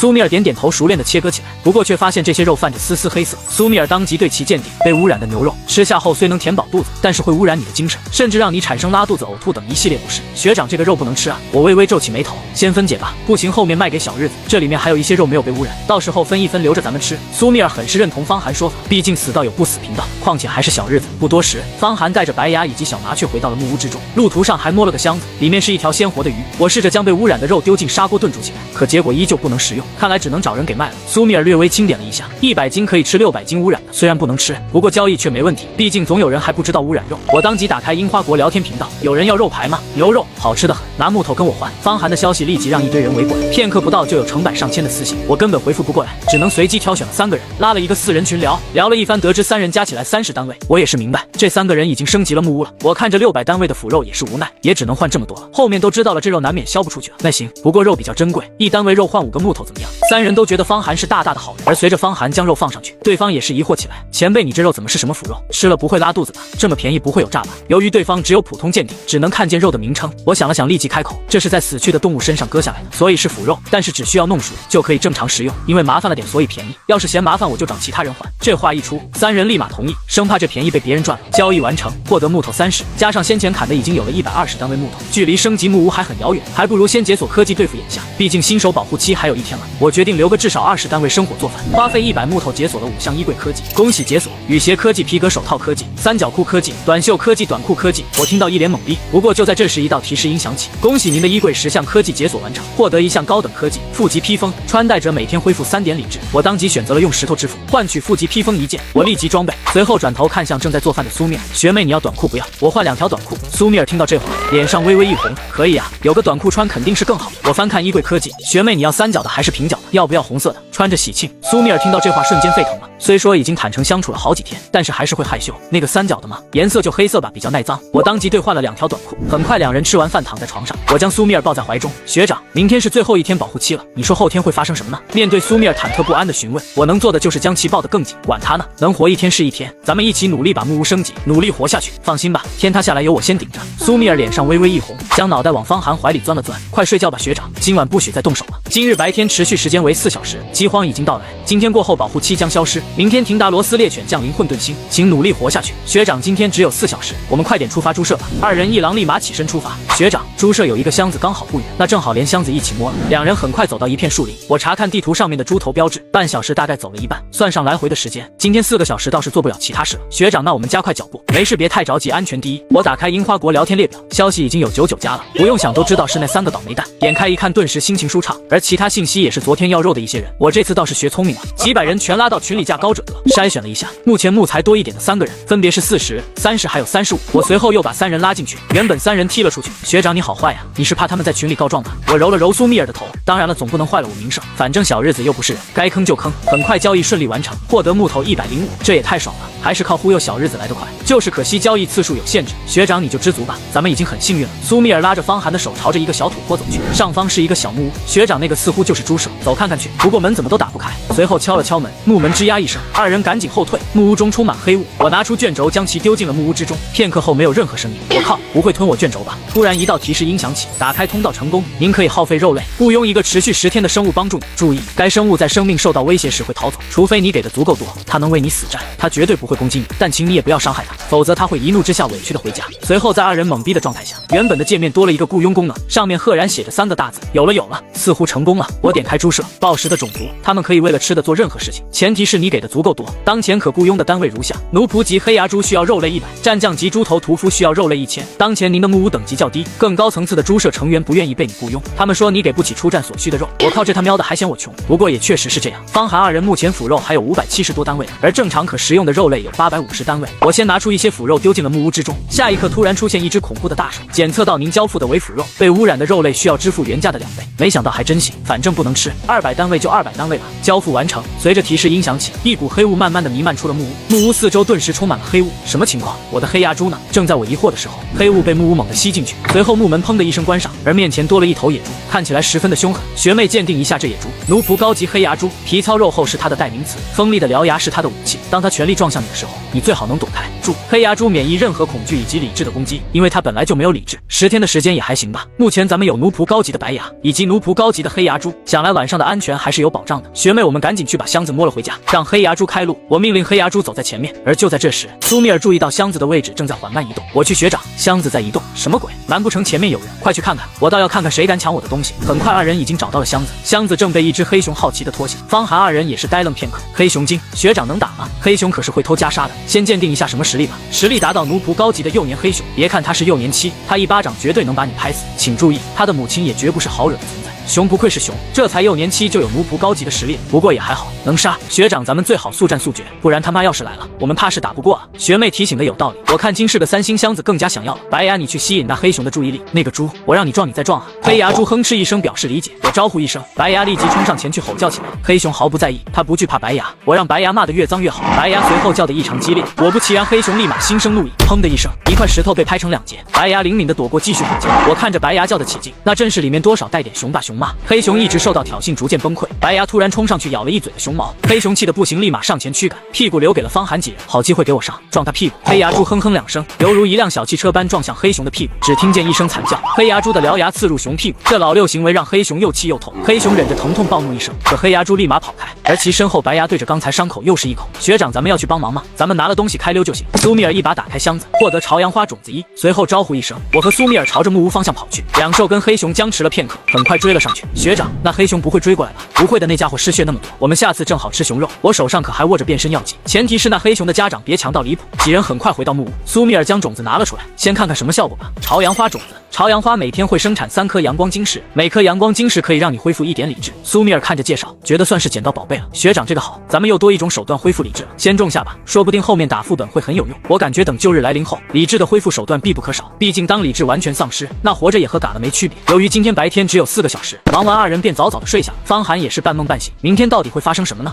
苏米尔突然抬起头，学长，你也没睡着啊？也对，今晚有20个小时呢，谁睡得了那么久？二人随后打开了聊天。我看着学校频道，我靠，你们队友是男的女的？我他妈匹配个娘炮！一声哥哥要把我送走，你这都算好的，我他喵匹配到一个混子，我不干活就要挑我下线，你们都让开！我队友可是旅游系的系花，谁能比我好运？不知道咱们学校校花匹配到谁了？要是我能匹配到让我开豪车住豪宅，我也愿意。我面带微笑来了一句，我的队友就是校花苏米尔，不知道在座的各位怎么看？我靠，劳资后槽牙都咬碎了，我乐个气啊！凭什么我匹配到食堂大妈？聊天频道不少人羡慕方寒学长，跟我匹配在一起你开心不？我停下手中的动作，当然了，匹配到美女学妹能不高兴吗？苏米尔一把拿开方寒的咸猪手，内心也是有些小窃喜。油嘴滑舌的学长，快睡吧，好的，那明天再揉。随着午夜12点的时间到来，保护期也在这一刻消失了，外面正在悄然发生变化。次日醒来，今日白天持续时间为10小时，距离饥荒结束还剩55天，保护期已经消失。廷达罗斯猎犬正在缓慢苏醒，二人立马起身，透过窗户朝外边看去，窗外坐落着很多建筑，这些建筑将木屋包围在中间，有类似狗屋的存在，有类似小木屋的存在，而最显眼的莫过于对面的草原之上，有一座高耸的黑色教堂，上方还有一颗猩红的眼球。学长，这些东西有点瘆人啊，别怕，先出去看看吧。二人小心翼翼地打开大门，突然一道提示音响了起来，当前副本已经开启，请尽力活下去。通关分为3S 级到 C 级，最低通关条件存活30天。学长，我们岂不是可以在木屋待30天？应该是吧，但是方寒并不打算苟起来，先观察摸清楚状况再说。就在这时，窗外的犬舍之中猎犬钻了出来，看起来异常恐怖，快鉴定一下这些是什么东西。奴仆初级的廷达罗斯猎犬，凶猛的旧日眷属，请小心应对，被其咬伤会减少你的理智。学长，这些狗怎么都跑了？我昨天刷到有人半夜出去被攻击了，他们应该是有其他事情要做才对。目前外面很多狗都跑去森林了。学长，你说咱们要是能通关3S 条件，是不是能得到更好的奖励？那当然了，躲在木屋存活30天一定是最低级的奖励。通过聊天频道了解一番，我对我们的实力也有了较为清晰的认知，大概是能排进第1梯队的，所以如果有必要，必须要去争取一下3S 通关的，有了硬实力才能更好的活下去。就在这时，一只猎犬注意到了方寒二人，此时的猎犬一副攻击的姿态，口中獠牙还滴落着黏糊糊的口水。苏米尔也是有些害怕，立马将方寒护在身前。下一刻，猎犬冲了过来，与此同时，一道白色身影猛扑过去，一口将猎犬扑倒在地。白狼很快狗送回廷达罗斯，我看到这也是放心不少，猎犬不算太强，小心应对应该没问题。白牙你就在周围护着，野猪你去把这些犬舍都给我撞了。黑牙猪立马朝着周围的犬舍冲撞过去，不断的砰声响起，一个个犬舍被撞得粉碎。方寒也不确定是否有用，摧毁了总不能再钻出猎狗吧。突然一个黑影猛然窜向我，我的天赋瞬间发动，一脚狠狠地将猎犬踹飞出去，接着一把铁斧让猎犬脑袋开花。学妹，我去杀这些猎犬，你让白牙保护你。黑牙猪虽然从源头控制猎犬的数量，但远处那座教堂才是让方寒感到心慌的地方，仅仅是想要抬头看去都会掉理智。还有那个奇怪的肉球，这时猎犬拖着2头也游进了教堂之中，紧接着上面那颗肉球开始泛着红光，似乎在孕育着什么可怕的怪物。突然眼球散发一道红光，二人连忙闭眼，可依旧没用，脑海中闪过一个狼人的虚影。等到恢复过来，二人的理智点都掉了10点。苏密尔也是喘着粗气，学长，我们好像被那个球盯上了，我猜我们早晚要面对脑海中的狼人。此时数十只猎犬朝着木屋冲了过来，我连忙拉着苏密尔的手朝木屋跑去，猎犬群聚集过来对着木屋狂叫，但是木屋他们攻不破，猎犬们不断在屋外徘徊，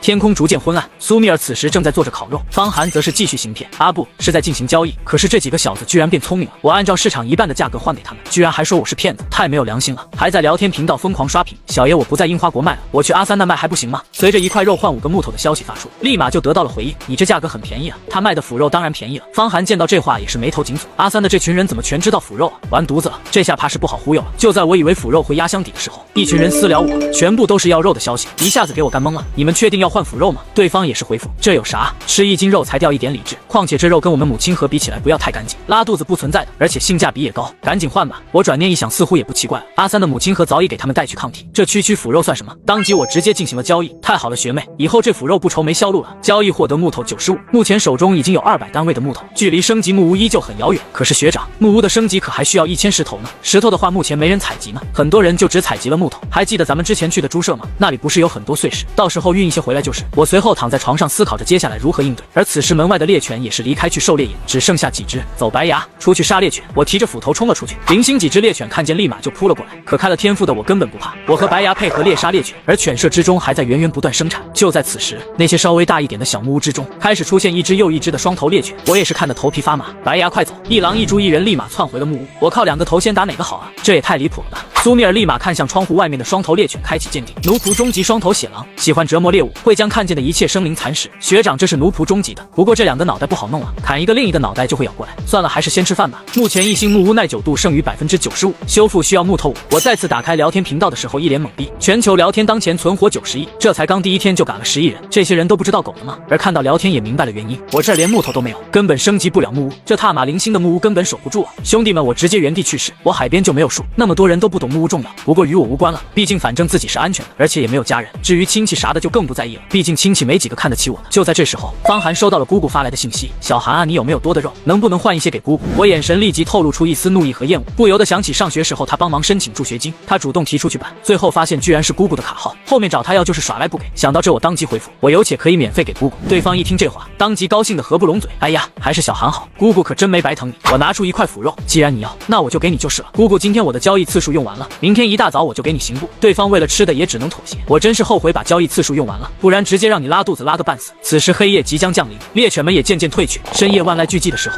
木屋外突然响起撞击声，凶猛的怪物在试图冲破房门。苏密尔猛然惊醒，学长，外面似乎有很多猎犬在攻击我们的屋子。方寒轻轻揉着苏密尔脑袋，别怕，没事，耐久度还有90，估计是地穴人跟那些猎犬一起在破坏，按照这速度，一晚上耐久度差不多掉25，明天起来修一下就好了。我随后拿出3颗朝阳花结晶，苏密尔也是立马吃下，理智恢复了3点，而我自己用披风回复。方寒理智78，苏密尔理智75。第2天，方寒一醒就给姑姑发了1斤的腐肉。我说方寒，你也太小气了吧，就1单位你就不能多给点？对于这话，方寒并不感到意外，他就是尖酸刻薄代言人，拿着别人给的东西反而嫌不够，仿佛天生人家就欠他的一样。我带着极度委屈的哭腔发了句语音，对不起啊，姑姑，我没用，只搞到了这些肉，我自己1块都没剩，全给你了。苏密尔在一旁看得目瞪口呆，心中也是不免吐槽，好家伙，学长没拿个影帝真是可惜了。行吧，算你有心了，下次要是还有多给我一些。对了，你这肉怎么叫腐肉？还是黑色的？是这样，姑姑，腐肉就是放了2天的肉，放心吃，我放了几天都舍不得吃的，现在都给姑姑你吃了。姑姑闻言也是放心下来，那行吧，那我先吃了，以后有肉第一时间记得给我。结束后，苏密尔捂着小嘴轻声笑起来，学长你好坏呀！我一把抱住苏密尔，凑近耳旁轻声道，还有更坏的。苏密尔耳根一红，轻轻推开方寒，好了，起床了，我去做饭。对了，学长，土豆似乎好了，要扯几个吃吗？我一会出去扯，你看看屋子周围还有猎犬不？学长没问题，那些猎犬似乎跑到别的地方去了，似乎放弃了攻击我们。我随后蹑手蹑脚地打开门，快速拔了一些土豆，留一些继续生长。学妹快用土豆炖肉，我已经等不及了。我随后便开始了腐肉买卖计划，因为阿三国的人并不抗拒腐肉，方寒很快便卖了出去，交易成功获得木头60。目前除开修复木屋跟生火的木头还剩余230单位，距离1000木头还有几分遥远。这时突然注意到一条消息，怎么还有人组建协会？信息中有很多协会在招人，而且还有入会门槛。翻看之下，大概有几个协会稍微有点意思。夜色协会，加入我们协会吧，每天都有真人小姐姐直播。明星协会，这里有各种出道的明星给你唱歌。这些协会是把有实力的人都集结起来，然后强联合产生更高的价值。我看着储物栏的腐肉也是不禁思索起来，如果交换对象的木头足够丰富，那我能换到的木头也更多。毕竟一次换5个木头是一次交易，一次换100个木头也算是一次交易。自己当然要找需求量大的人去换才对。方寒想了想，决定找一个协会加进去。苏米尔此时悄咪咪出现在方寒旁边，方寒自然想加一下夜色协会。那么多能歌善舞的小姐姐谁不喜欢？就在方寒准备点下去的时候，耳畔突然传来一声冰冷之音：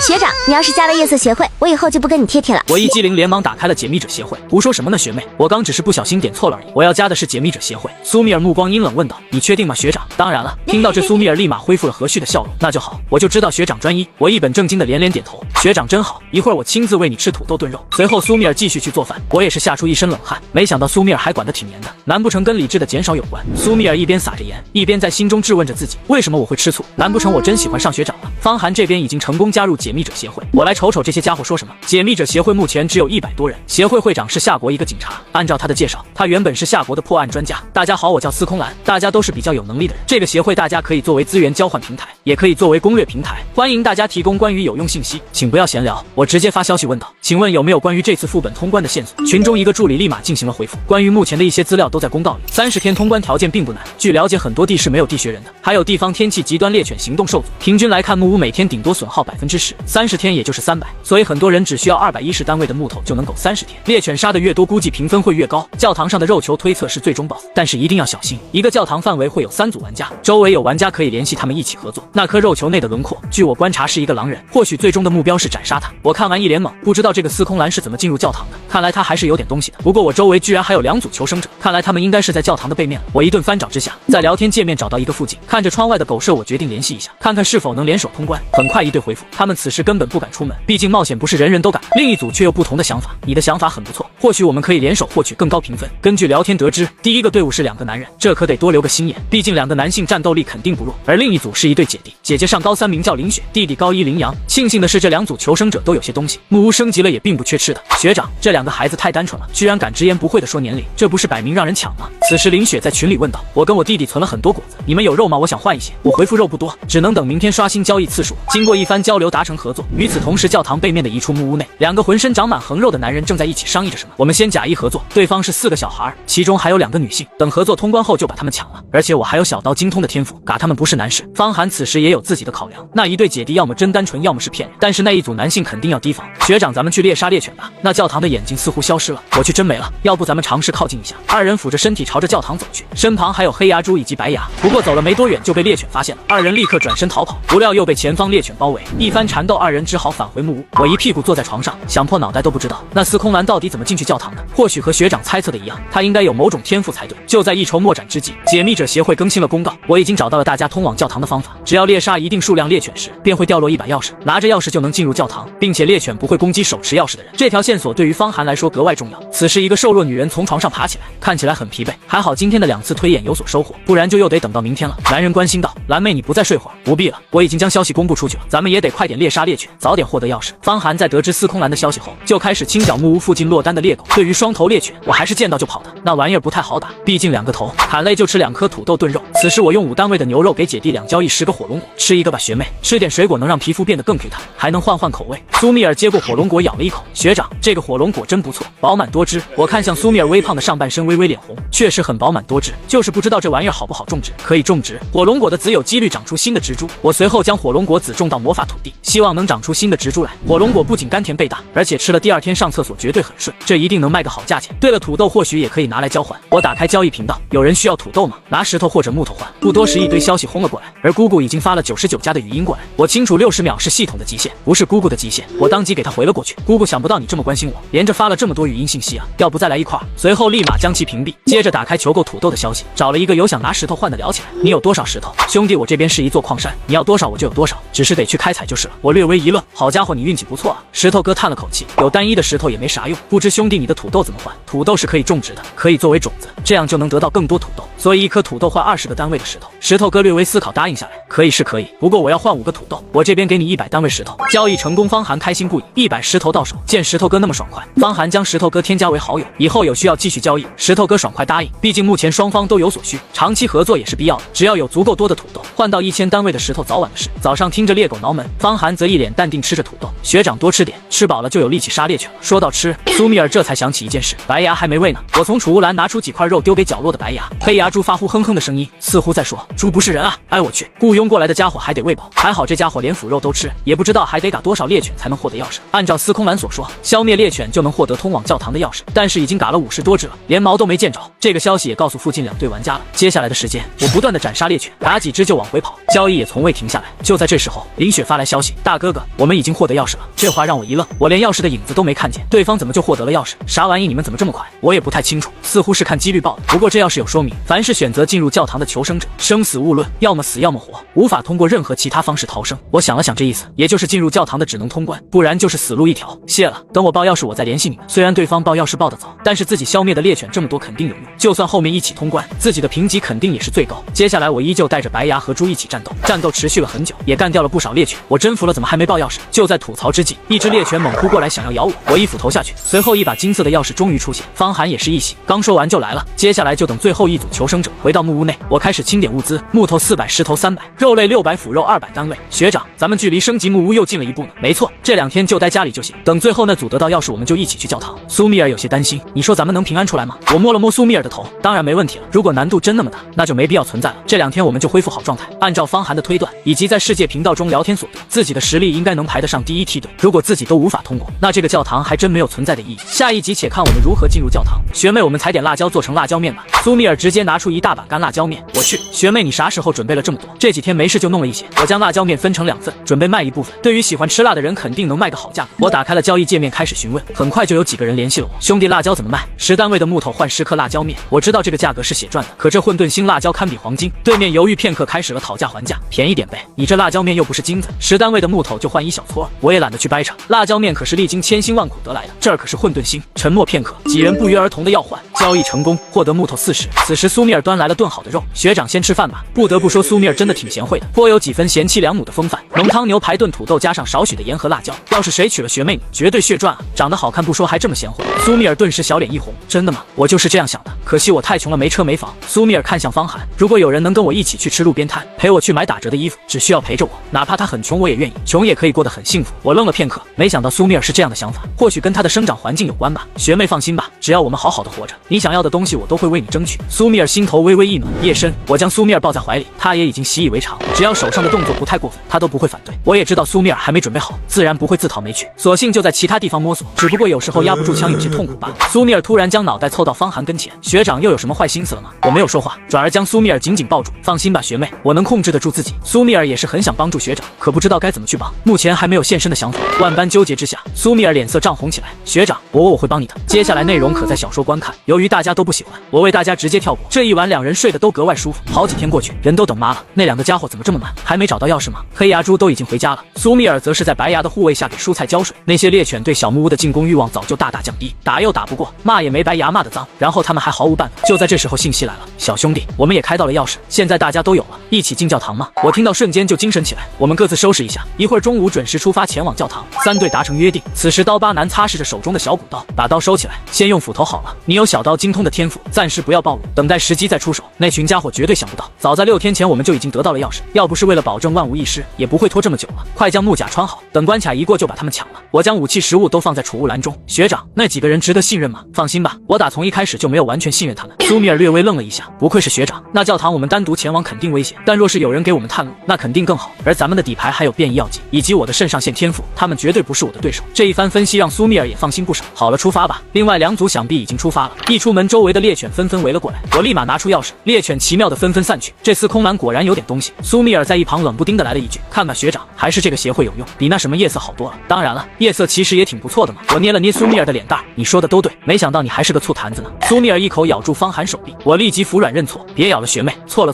一番小打小闹后，二人已经来到了教堂前方。天空中几只乌鸦飞过，大门外3组求生者已经聚齐。我叫刀疤，这是我同伴胖子。哥哥好，我叫林雪，这是我弟弟林阳。方寒也是自我介绍了一番。不过刀疤男的目光一直在苏米尔身上。苏米尔感受到目光往我身后靠了靠，我刚准备开口呵斥，却被林雪的开口打断。既然人都齐了，咱们快进去吧。刀疤男应了一声去开门，我没有再说什么，不过心里已经下定决心。刀疤男侵略性的目光已经宣告死亡，而且这组人肯定会仗着体型抢劫。众人刚走进教堂内，门却突然间就消失不见，变成一堵墙。我去，怎么回事？别怕，或许只有通过这副本才能出去。就在这时，所有人的脑海中收到一个讯息：您已选择挑战狼雏，失败就会死亡，逃出则有丰厚奖励。当狼雏靠近你时会触发心跳，被他的攻击击中3次会进入震慑状态，届时你将会被挂上屠宰钩。若是无人救援，会失血过多而死。奔跑吧，兄弟！拿到5把钥匙，开启大门逃出去。人类无法对旧日的支配者造成伤害，且你的宠物无法带进去。林阳第一个反应过来，这他喵的跟我玩第5人格呢。我跟苏米尔也是反应过来，这和游戏似乎没什么区别，唯一的区别就是这里会死人而已。此时6个人的心脏正散发着红光。林阳忐忑道：“这是不是代表有东西在接近咱们？这像不像咱们玩的第5人格？”你别说，你还真别说。方寒赞同道。林阳立马激动起来，那还等个锤子，赶紧跑吧！一番商议，6人决定分成3组逃跑。院子内部的环境很是阴森，我带着苏米尔朝着灶台那边跑去，每个上面还有一口大锅以及调料。我们决定先找钥匙。就在四处乱窜的时候，心跳越来越快，并且散发的红光也越来越清晰。经常打游戏的兄弟肯定知道这意味什么。完蛋了，那玩意儿朝我们来了！2人立即躲在灶台旁边蹲下。这时候心跳得更快了，我只能将手抱在胸前挡住红光。啪嗒啪嗒的脚步声从耳边传来，一个拿出菜刀、头上戴着厨师帽的狼人从灶台这边经过。灶台的高度挡住了2人，倒是没有被发现。苏米尔趁机发动鉴定，战将级狼雏，参与混沌猎场的猎者之一，每次抽刀后会短暂进入收刀期。狼雏无法跨越障碍，但是会从小于120度的任何夹角偷袭你。当你被挂死，你的身体会成为他的菜肴。此时的狼雏朝着远处走去，我也是松了口气，既然要找钥匙，说不定会有类似电击的东西也说不准。苏米尔对这一想法也非常赞同。2人抬头看向天空，在前方一处倒塌的墙壁周围有一根石柱，同样的石柱还有好几根在远处。通过群聊交流，我将这个信息告知了另外4人，目前都是队友需要合作，因此这样的关键信息必须得说。刀疤男2人组有些懵逼，羚羊姐弟对这一切接受得很快，毕竟羚羊姐弟玩过游戏。就在这时候，刀疤男2人的背后墙角正在发生变化，墙体形成的夹角只有90度，满足狼雏的技能发动条件。2人的心跳在这一刻仿佛要爆炸。刀疤男扭头一看，差点吓个半死。狼雏在他们身后张个大嘴，我操！刀疤男大叫一声，立马转身想跑，可下一刻狼雏朝着他就是一刀，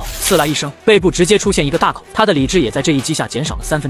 伴随着一声惨叫，刀疤男猛地跑起来，想要甩开身后的狼人。狼人在攻击过后，将刀上的鲜血舔舐干净，随后才开始上前追赶。狼雏很快朝着刀疤男走来，但是移速基本上属于慢跑，并且速度根本不会锐减。玩家这边的速度并不是固定的，只要全力奔跑就能甩开狼雏。但是需要注意的是，狼雏可不会疲惫，而且狼雏很聪明，他为了防止被人换着溜，所以他始终只认准刀疤男一个人追。刀疤男时不时扭头看去，简直都快要崩溃。刀疤男忍不住破口大骂：“你妹啊！为什么就只追我一个？”我和苏米尔明白规则，开始破译密码。此时的刀疤男正朝着灶台区域跑来，一个跨越翻过了灶台。由于狼雏无法翻越障碍物，因此只能从一旁绕过来。马上追上的时候，刀疤男再次翻过，他已经挨了2刀了，再挨1刀就会晕厥。狼哥别这样啊，我也没有极致糖浆啊！我看到赶紧加速破译密码。妮子，没想到你破密那么有天赋呢。苏米尔微微一笑，学长快加油吧。不远处的刀疤男看见2人气得直骂娘，我征服了你们2个小鬼，老子被追得团团转，你俩居然在那谈情说爱。与此同时，羚羊姐弟也在另一根石柱破解，随着最后一个密码轮转对了位置，整个石柱震动起来，缓缓下沉。随后1把钥匙出现，2人拿到钥匙立刻下一根石柱，若是拖的时间太长，狼雏只会将众人干掉。方寒此时也成功拿到1把钥匙，接着朝着下一个地点跑去。此时的刀疤男突然手臂一软，狼雏一刀将刀疤男抽倒在地。此时的刀疤男理智只剩下10点，整个人晕乎乎的。紧接狼雏将他带回教堂，整个人挂在锋利肉钩上。刀疤男彻底慌了，大喊救命！此时的狼雏犹如升级一样，加速朝着姐弟俩跑去。姐，狼来了，快跑！林雪也是吓了一大跳，我去引开那家伙，你继续破解。林雪则根据红光的强弱朝着狼雏方向跑去。蠢狼来抓我啊！呼喊很快吸引了狼雏的注意力，不过狼雏却没有上钩，而是快速的朝着羚羊奔去。羚羊也是吓了一大跳，我操，怎么冲我来了？羚羊拔腿就跑，可速度变快的狼雏根本不给机会，一个闪身来到羚羊前面刺来一刀。羚羊一边跑一边联系方寒2人，哥，快去补密码，东侧就差3个密码了。我收到消息立刻靠拢过去。此时胖子气喘吁吁的跑到教堂门口，累死我了，那到底是个什么玩意儿？看见胖子到来，你妹啊胖子，快救我下来！胖子抱住刀疤男脱离了屠宰钩，脱离的那一刻，一只红色眼睛突然出现在胖子脑海，理智直接掉了1/3，而得救的刀疤男理智恢复了1/3。刀疤男跟胖子开始往外跑去，2人知道现在只能拿到钥匙通关，搞到钥匙再阴那几个小毛孩。此时的狼人死追着羚羊，这样下去一定会被追上。他一边跑一边回头观察，狼雏的攻击有前摇的，这样的话应该可以躲开。待到狼厨距离自己越来越近的时候，一个抬手动作刺来一刀，羚羊快速侧身躲开，紧接着拔腿狂奔，脸上满是兴奋之色。我可真是个天才！可下一刻阴冷从背后传来，那狼厨居然在短时间内再次逼近。我的姐啊，这狼人玩不起啊！狼厨快速一刀斩在了羚羊背上，此时的理智也掉到了1/3，现在再挨一刀就可能进入晕厥，必须得秀起来给大家争取时间。前方的障碍物是一些栏杆，现在只有靠这个障碍给大家争取时间了。接着一人一狼便开始不断的追逃，但是很快就开始疲惫。羚羊通过意识操控打字问道，得知在破解第5把钥匙也放心不少。最后一番，羚羊的胳膊一软，居然没有翻过去，狼厨立马跟上去就是一刀，羚羊顿时被击晕倒地。但是狼厨并未急着挂屠宰钩，反而是看准还立在高空的石柱。由于这个副本内容繁琐，大家可以观看原文。下一集直接从逃出副本开始。就在狼厨一刀砍向苏米尔的时候，一只巨大的双刀螳螂赫然出现，嗡的一声，狼厨惊诧的扭头看去，但他还在冷却。螳螂发出怪异的叫声，给我死！手起刀落，榔头干净利落的掉到地上，重新化为人形的方寒胆战心惊。既然人类无法对你造成伤害，不好意思，老子可以不是人。随之而来的是一道提示音，恭喜通过副本，您的小队评级为 SSS。由于在该副本达到最高评级，您的双人小队恢复全部理智。听到消息我一脸兴奋，太爽了！我倒要看看拿命换来的奖励有多丰厚。林雪跟羚羊身后的屠宰钩也随之消失。恭喜通过副本，您的小队评级为 S， 恢复1/3理智。方寒的计划真的成功了，偷袭到老六郎才是首选。事后想到那两个家伙，方寒就气得牙痒痒。我们辛苦打开的门，他逃出去勒索我们，等着吧，看我怎么让你们见阎王！刀疤男跟胖子则是获得了评级，奖励基本上是一些资源以及肉类，另外还有一把 A 级武器。走，赶紧找，天黑前最好能找到他们的木屋。此时教堂已经开始消失，方寒4人此时非常兴奋。SSS 奖励已下发，获得绵羊幼崽1，永久性狼化药剂1，获得下一次灾难信息预知通道，获得铁矿石铜矿石10，获得3S 级武器图纸1张，当前阶段最高的武器等级，获得生肉木材石头个300，获得随机 S 级武器1把。这样的奖励通道听得实在是太爽，可是还没听够就没了。苏米尔在一旁捂嘴轻笑，学长你可真贪心，已经很不错了。羚羊更是一脸的羡慕。林雪揉了揉弟弟的小脑瓜，要不是方寒哥哥，咱们可能都死了，更别提奖励了。闻言羚羊也是开心起来。说到这里，羚羊立马拿出3种资源各50单位送给方寒。方寒哥哥，谢谢你救了我们。说着羚羊就将资源放到草地上。我回过神来开口道，不用谢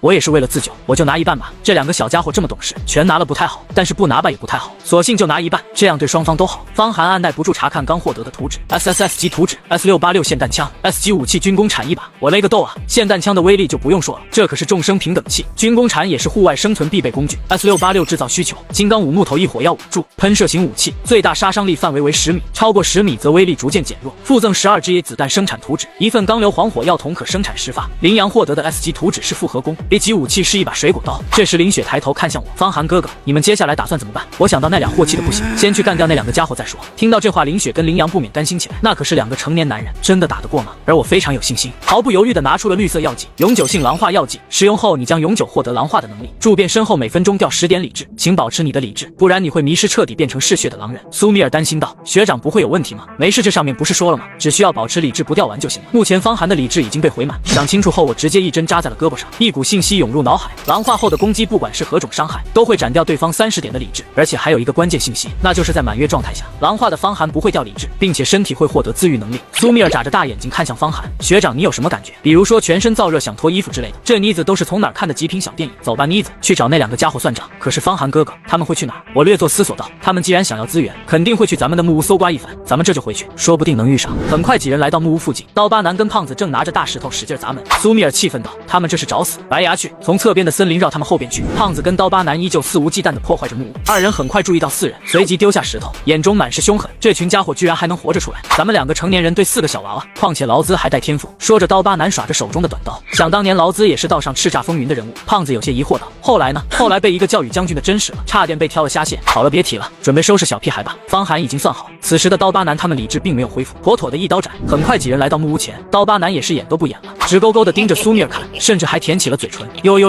胖子更是一脸的猥琐。方寒目光阴冷，学妹别生气，一会儿有的是苦头给他们吃。听到这话，刀疤男轻蔑地笑了一声。胖子一起上，他们通关身上肯定有不少好东西，小子你要是乖乖把好东西交出来，我可以考虑下手轻一点。好啊，好东西是吧？那就拿出来给你们看看我的大宝贝。狼化变身，下一刻方寒直接变成狼人，这一幕把2人吓尿了。方寒没有废话，嗷呜一嗓子立马冲了上去，刀疤男只能硬着头皮上，狼人身躯轻轻一跃躲过，随后抬起大爪子就是一下，刀疤男直接被一刀斩恐惧震慑，当场晕厥倒地。胖子此时正朝着苏米尔冲去，想要挟持苏米尔保密，突然一道白色身影一口咬住胖子，锋利的尖牙狠狠地刺入胖子的胳膊，接着方寒立马上前再次挥出一爪，胖子当场昏厥倒地。方寒立马解除了狼化状态，我们把他俩搜刮一番，然后再丢到地穴人的洞口吧。3人非常赞同，很快几人就把刀疤胖子送到洞口，就这儿吧，这个洞口又大又圆。地穴人很快发现了大肥肉，一把抓住了胖子的身体，一一点点的被往下拽去的时候，他们也清醒了过来，但是也只能眼睁睁看着自己往下坠。刀疤男苦苦哀求起来：“救命，小兄弟，我错了。”苏米尔冷着脸，没有一丝的同情。刀疤男哭得梨花带雨，苦苦哀求：“姑奶奶！”话未说完，他直接被拽了进去，只撂下一句狠话：“我一定不会放过你们的。”姐，还好这家伙喊的不是灰太狼的台词，不然我还真怕他爬回来。好了，天色不早了，各回个家，各找个妈吧，以后还有机会再合作。林阳开心的握住了方寒的手：“狼人大哥，下次再变给我瞅瞅呗。”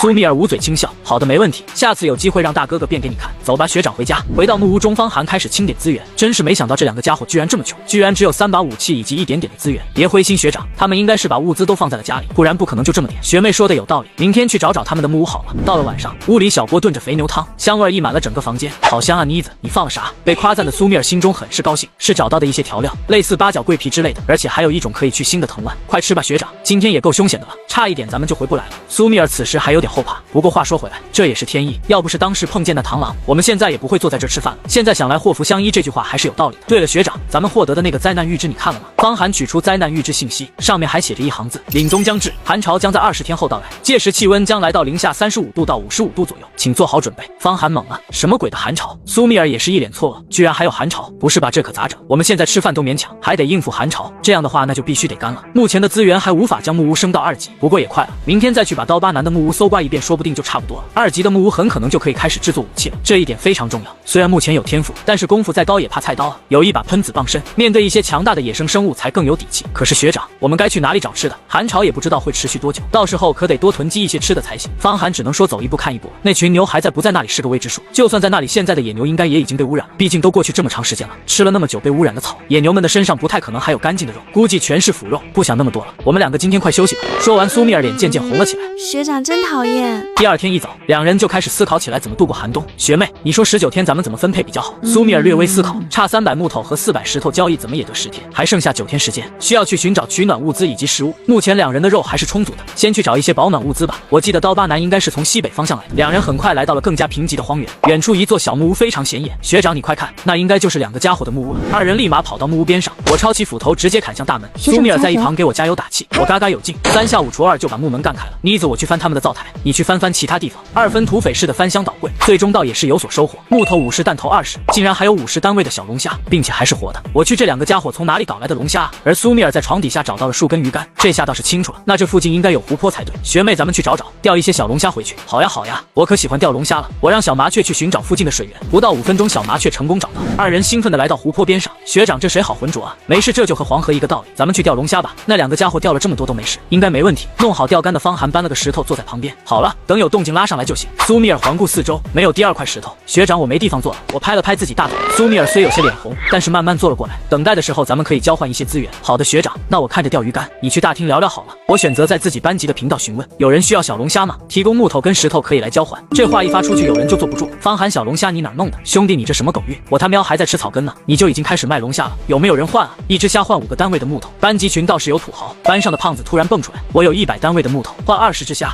随着2人确认无误后，交易成功。目前木头已经来到了890单位。我饶有兴致地问道：胖子，你不打算升级木屋了吗？升个鬼啊！胖爷吃不饱还说那些干嘛？哦对了，你队友是谁啊？也就是咱们的英语老师。我去你逆徒啊！胖子嘿嘿一笑，还好，也就是每天晚上要晚点睡。和胖子掰扯了一阵子，我便跑去找石头哥换石头去了。方兄可算等到你了，我今天还剩下一次机会，快换点肉吧，馋疯了。得知石头哥攒了200单位石头，我也是非常心动，200单位我全要了。你看你要肉还是虾吧，或者蔬菜，价格好商量。石头哥异常兴奋，好，你还有虾，那都给我来点吧。最后一合计，方寒决定用20只虾、10单位牛肉以及5颗辣椒面来换。石头哥的资源很适合同自己互补，建立长期合作关系也是有必要的。石头哥也很是满意，兄弟够意思，2人交易成功。对了，石头哥，你附近有没有铁矿石、硫磺、铜矿之类的？目前倒是没发现。石头哥表示会留意一下。接下来又是找淡水哥换了一些淡水。此时突然一个想法从脑袋里蹦出来，方寒想了想，决定组建一个群聊。胖子强壮砍树是一把好手，石头哥石头多，淡水哥不愁水喝，自己这边则是有大量的肉。至于羚羊、林雪姐弟，以后外出打猎也是不错的帮手。想清楚后，我果断拉了一个群聊，改名牛马小分队，大家都是有实力的求生者，创个群聊方便大家交易。大家好，你们可以叫我胖子，我除了木头其他啥都缺，都可以找我换。几人纷纷开始介绍自己优势，到了林雪却一脸懵逼，艾特方寒，我们有啥？我立即回复，你们跟着我打猎搞肉。关闭了聊天界面，苏米尔此时已经收了不少龙虾。学长你看，我钓了满满一锅呢。方寒顺顺势看去，只见砂锅里面全是龙虾，但是有一些尾部呈现黑色。妮子，你把那些颜色深一点的龙虾鉴定一下。红里透黑的大龙虾，烹饪后食用可以恢复 0.5 理智；普通龙虾食用后可以恢复 0.1 的理智。哇塞，学长，这些龙虾可以恢复理智癌。苏米尔惊喜道，吃10只龙虾就能恢复1点理智，如果吃的是大龙虾，10只龙虾就是5点。收好了带回去吧，到时候没吃完将它们养起来。就在两人继续钓龙虾的时候，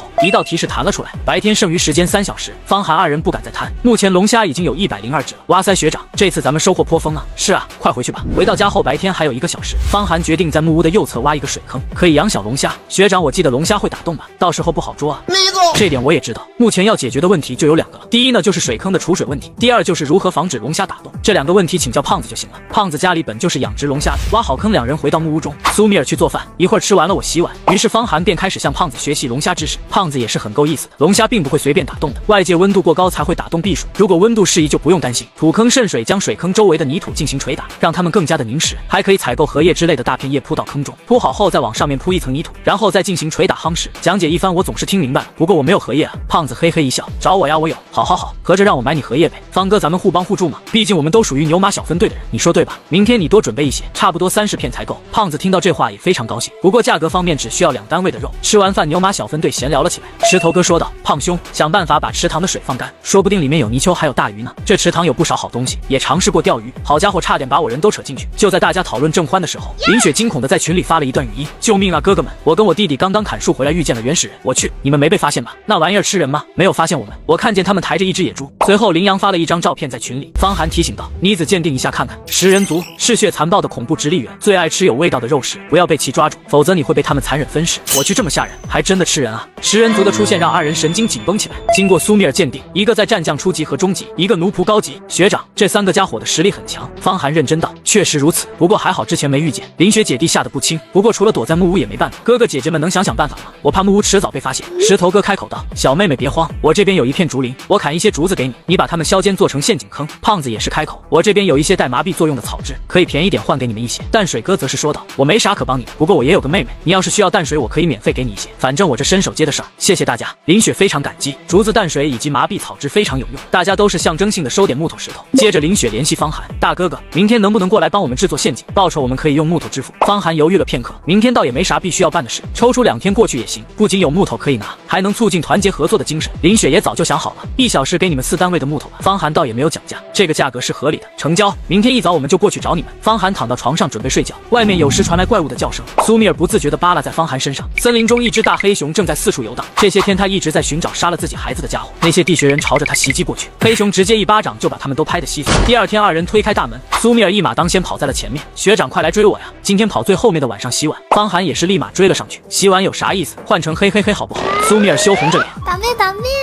林雪姐弟一大早就等待方寒的到来，见到小跑过来的2人，林雪也是满脸的笑容。方寒哥哥，米尔姐早上好。林阳则一脸的困惑，你俩大清早跑啥？不累吗？停下来的方寒也是喘着气儿，身后苏米尔也是气喘吁吁，没事，就是谁跑输了谁洗碗而已。方寒倒也没在意，生活中总得有点小乐子，碗我可以洗，比赛不能输啊。走吧，去你们那边看看去。几人很快来到了林雪姐弟的木屋，木屋处在森林中间，旁边还有一条小溪。林雪从木屋内抱出一捆竹子，方寒哥哥，这些竹子是我们昨晚上连夜赶出来的，你看看能用不？竹子目前已经被削尖，只要挖个坑，然后将这些竹子竖着插进泥土中，就能做成一个陷阱。这是目前最简单也是最容易制作的陷阱，尖锐是足够的，不过坑洞应该挖得深一点，不然我怕扎不死。这样吧，我跟你弟弟挖坑，你跟你米尔姐去砍树。林阳拿着铲子有些木讷，大哥咱们怎么整？从哪儿开挖？方寒一阵思考过后，挖你们家大门口吧。林阳也是一愣，大门口吗？没错，目前以保护自身安全为主，而且挖坑非常耗费时间，如果你们真被食人族盯上了，他一定要破坏木屋才能进来，所以他一定会先破坏你们的大门，在门口挖一个坑再好不过，只要他敢来就会掉下去。林阳担忧道，万一我们自己掉下去了呢？这确实是个问题，不过我早就想好了，用一些带颜色的浆果在木屋上面写字，门前有陷阱，每次回来都能看见，然后门背后也是一样，这样不管你们回来还是出去，都会第一时间看见，从而提醒你们。而食人族我想他总不会认字吧，所以没关系，这个方法倒是可行，毕竟进来出去都能看见提示，这要是还能掉进去，那还说啥？两人当即就开始挖掘。大哥，咱们要挖多深啊？越深越好，这个我也不太确定。就在一行人干得热火朝天的时候，一道提示弹了出来，白天剩余时间4小时。林雪看到提示微微一愣，咱们再砍1个小时，我就去做饭，今天我炸一些小麻鱼你们吃吧。听听到小麻鱼，方寒跟苏米尔也是两眼放光，倒不是因为有好吃的，而是因为不用自己做饭，而且今天的碗也不用洗。林雪很快端出30多条小麻鱼，苏米尔好奇地问道：“这鱼是从河里捞起来的？”“没错，往下游走个100米，那里浅滩不仅小麻鱼，还有很多小虾米。”听到这里，方寒二人也是来了兴趣，反正距离开饭还有一段时间，倒不如过去弄一些小零食回来。你先做饭，我们去看看能不能再捞一些。林阳略微皱眉：“大哥，你们有工具吗？我们都是徒手抓的，这么多天就抓了30来条，那些小鱼可麻溜了。那你们俩还蛮厉害的。”林阳挠了挠头：“我们是拿大石头使劲砸，砸晕了再抓的。我只是笑笑不说话，这确实也是一种方法，不过这个还是太吃运气了。你们在这等着吧，期待一下我们的大丰收。”方寒当即就询问起来：“有人会煸烧鸡吗？”石头哥立马回复：“我就会啊，不过需要2天时间，竹子就当免费送你了，收个手工费5斤肉可以不？”方寒也是非常喜欢直来直去，没问题，5斤肉外加5只小龙虾，时间上不着急，能快就快。石头哥看到这话傻笑了起来：“那就多谢方哥了，合作愉快。”看着即将外出的方寒，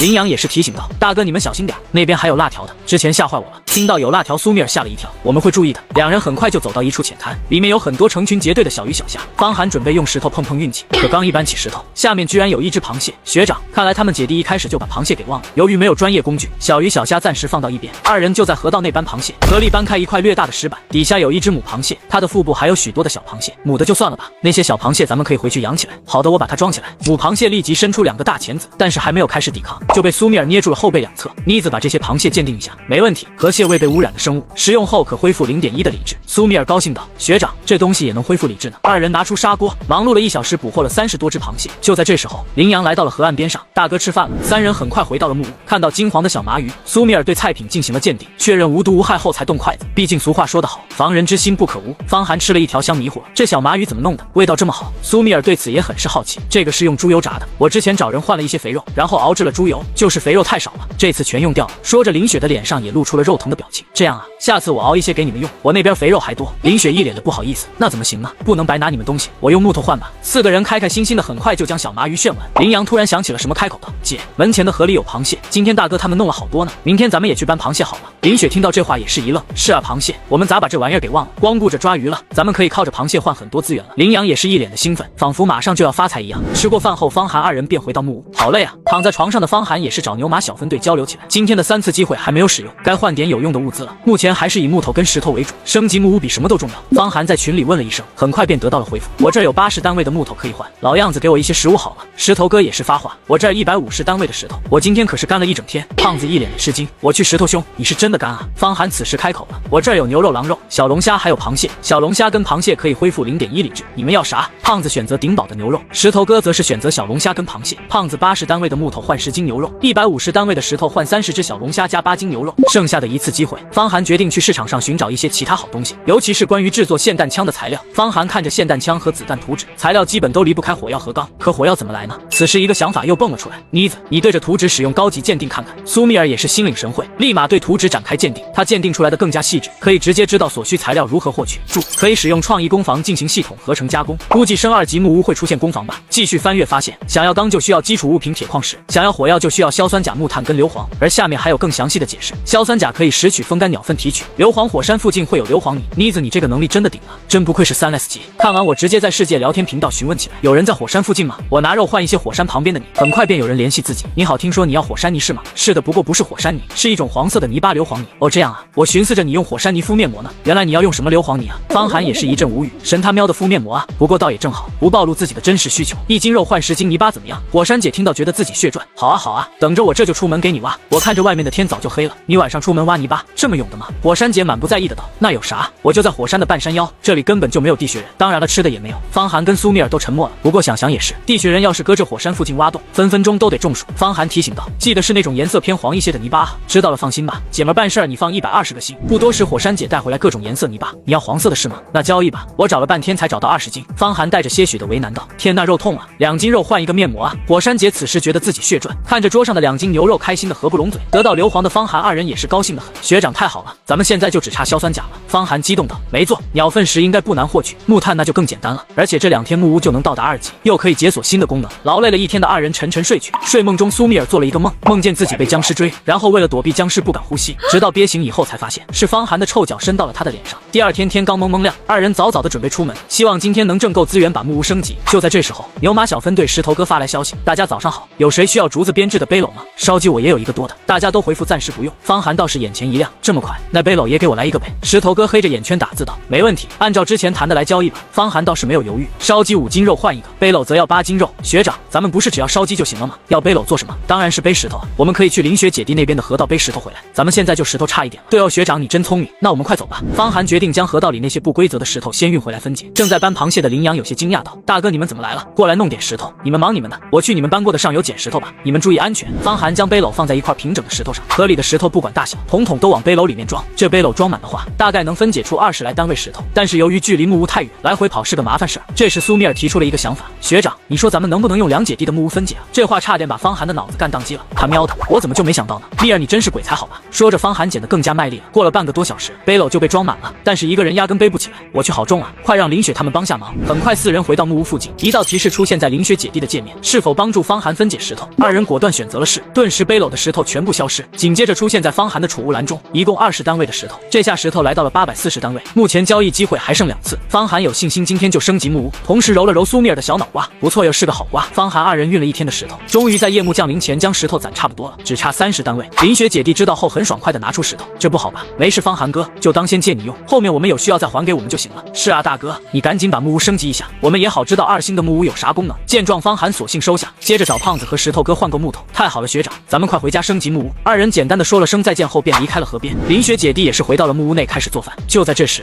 森林中突然响起奇怪的叫声，2人顿时神情紧绷起来。姐，这什么东西啊？林雪强忍着害怕凑近窗户，为了看得更清楚，将脸凑到了玻璃上。就在疑惑之际，一张大脸毫无征兆的出现在窗外。林雪吓得大叫起来，窗外那玩意儿立马抡起石斧劈在窗户，砰的一声巨响，木屋的耐久直接掉了0.5%。羚羊一脸的惊恐，紧握武器。姐，我们现在怎么办？林雪心脏砰砰直跳，但理智告诉她不能慌，只要消耗木头修复木屋，这家伙就不可能进来。别怕弟弟，咱们木头还多。羚羊也是松了口气，姐说的有道理，而且门前还挖了陷阱。那食人族则是拼了命的劈砍木屋，一斧头接着一斧头的猛劈，耐久度一点点减少。林雪立马用木头进行修复，这让食人族很是恼火。白天剩余时间5分钟，2人大松口气。天渐渐开始黑了，森林中开始冒出一些地穴人来。食人族并不想跟这群家伙纠缠，不过离开前，食人族露出一丝诡异的笑容。解木头还剩300多单位了，今天来的只有1个，要是明天更多食人族过来可怎么办？先跟方寒哥哥说一下吧，今天应该是那家伙外出打猎，正好发现咱们木屋。方寒此时也刚到家不久，迫不及待地进行木屋的升级工作，消耗1000单位木头和石头。方寒兴奋地按下升级按钮，升级完成。当前解锁武器工房和创意工房，原本40平米直接变成了90平，多出一间房子，有2个工作台，创意工坊和武器工坊的工作台。走，米尔，我们去研究一下新增的2个工作台。激动的心，颤抖的手，2人瞬间困意全无。武器工坊可以将图纸放进去解锁这项科技，解锁以后武器图纸消失，收集武器所需资源放进工作台就能合成，操作也是非常简单。研究清楚后，方寒转头看向苏米尔，米尔怎么样了？搞懂没有？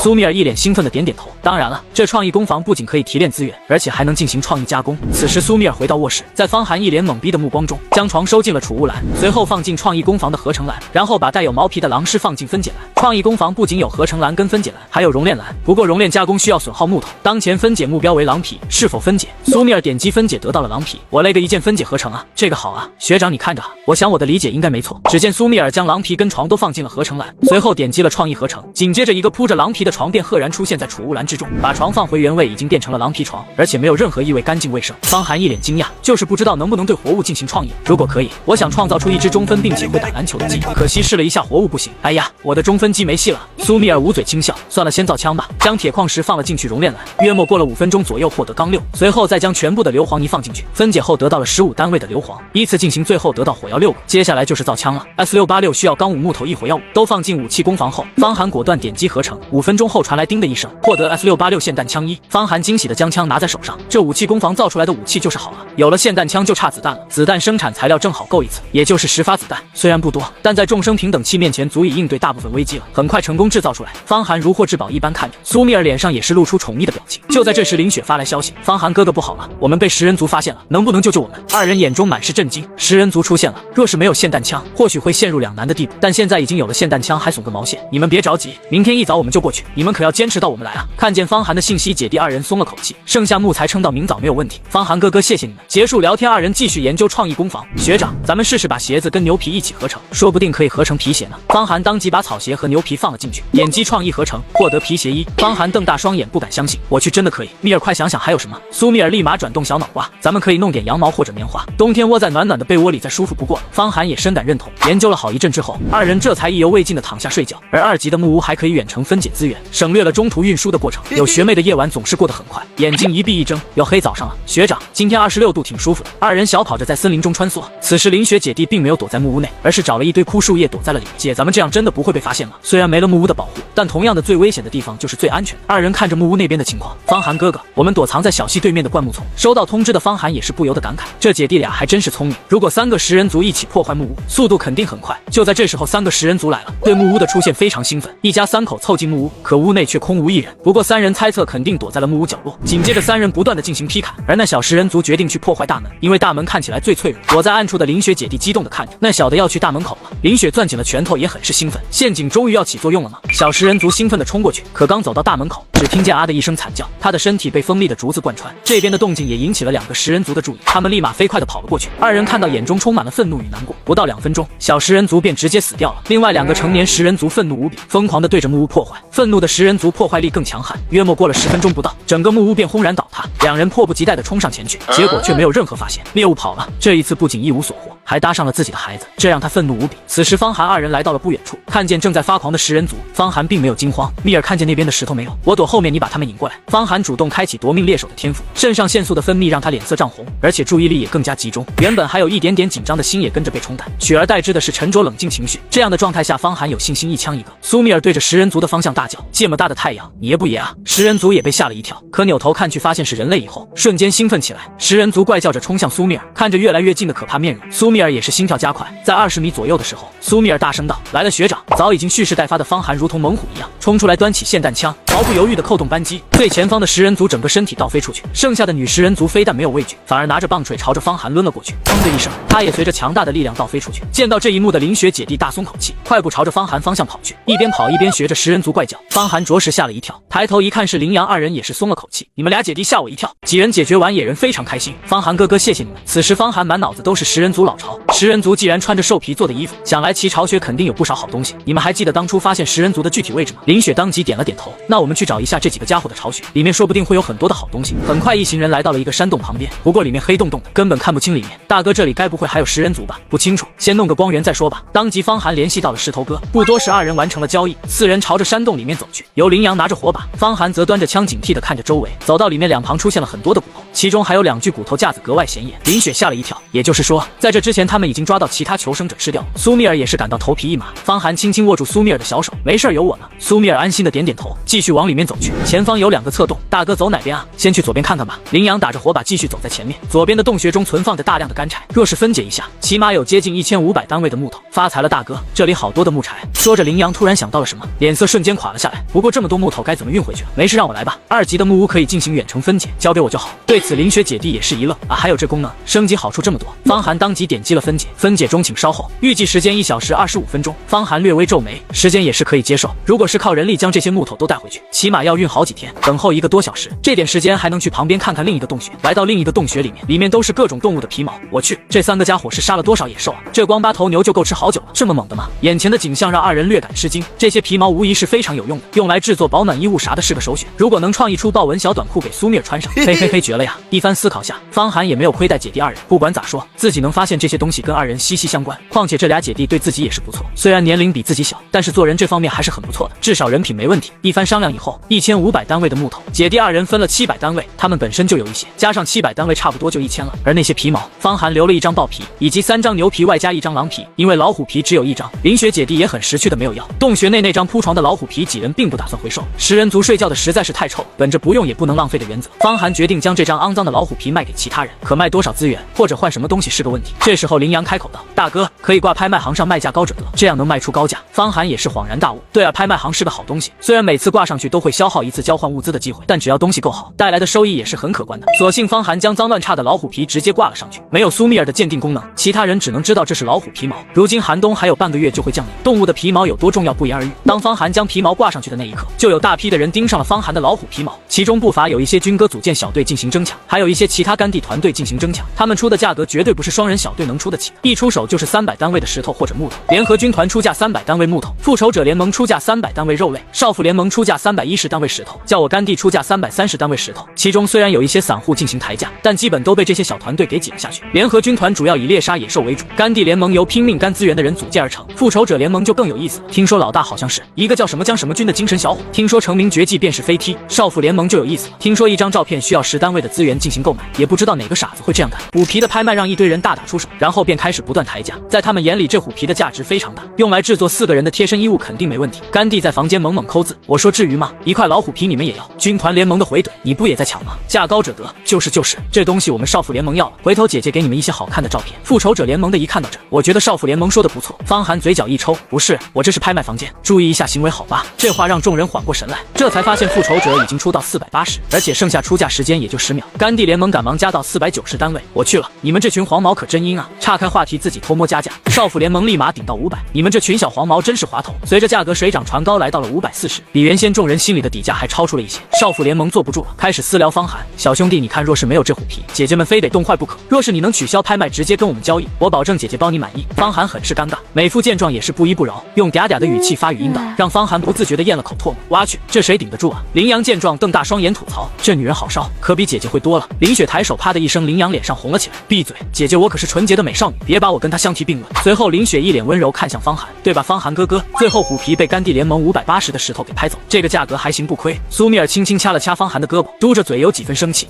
刚刚人家打字的时候，我可是看见你咽唾沫。男人果然都是大猪蹄子。方寒一脸尴尬的挠了挠后脑勺，啊有吗？苏米尔一脸的质疑，方寒则趁机亲了一口，当然没有我，方寒心里只有你，如果我骗你的话，林阳就被雷劈。方寒举着手义正言辞道。林阳一脸呆滞，不是大哥，你发誓就发誓呗，劈我这对吗？好吧，那我相信你，不是就这么水灵灵的答应了，没人为我发声吗？嬉闹一番，4人很快便出了洞穴。林雪端来几杯水，冒着气儿，方寒哥哥，这是我做的气泡水，尝尝看怎么样？听到气泡水，2人也是来了兴致，依旧是苏米尔先喝，松针制作的气泡水，微甜无毒，可放心饮用。苏米尔连忙喝了一口，喝起来有几分像跑了气儿的雪碧。你们还会做这个呢？挺行的嘛。听到这样的赞美，林雪脸上挂不住的有几分得意。方寒也不吝啬，这姐弟俩都请自己吃了好几回了，当即也是拿出2斤牛肉来，啪嗒一下放到桌上，把这个牛肉炒了吧，今天给你们加个餐。苏米尔则拿出2个土豆放在桌上，做土豆炖牛腩吧，好吃的很。看见有肉吃，林雪姐弟顿时眼中冒光，大哥牛逼，爱死你了！林雪姐弟快速把肉炖上，等待的时间，几人讨论起混沌星来。方寒哥哥，你们都了解到了什么？这颗星球还属于太阳系吗？方寒摇了摇头，我加入了一个解密者协会，那个会长倒是有几把刷子。方寒当播放司空兰的消息，我不怕告诉大家，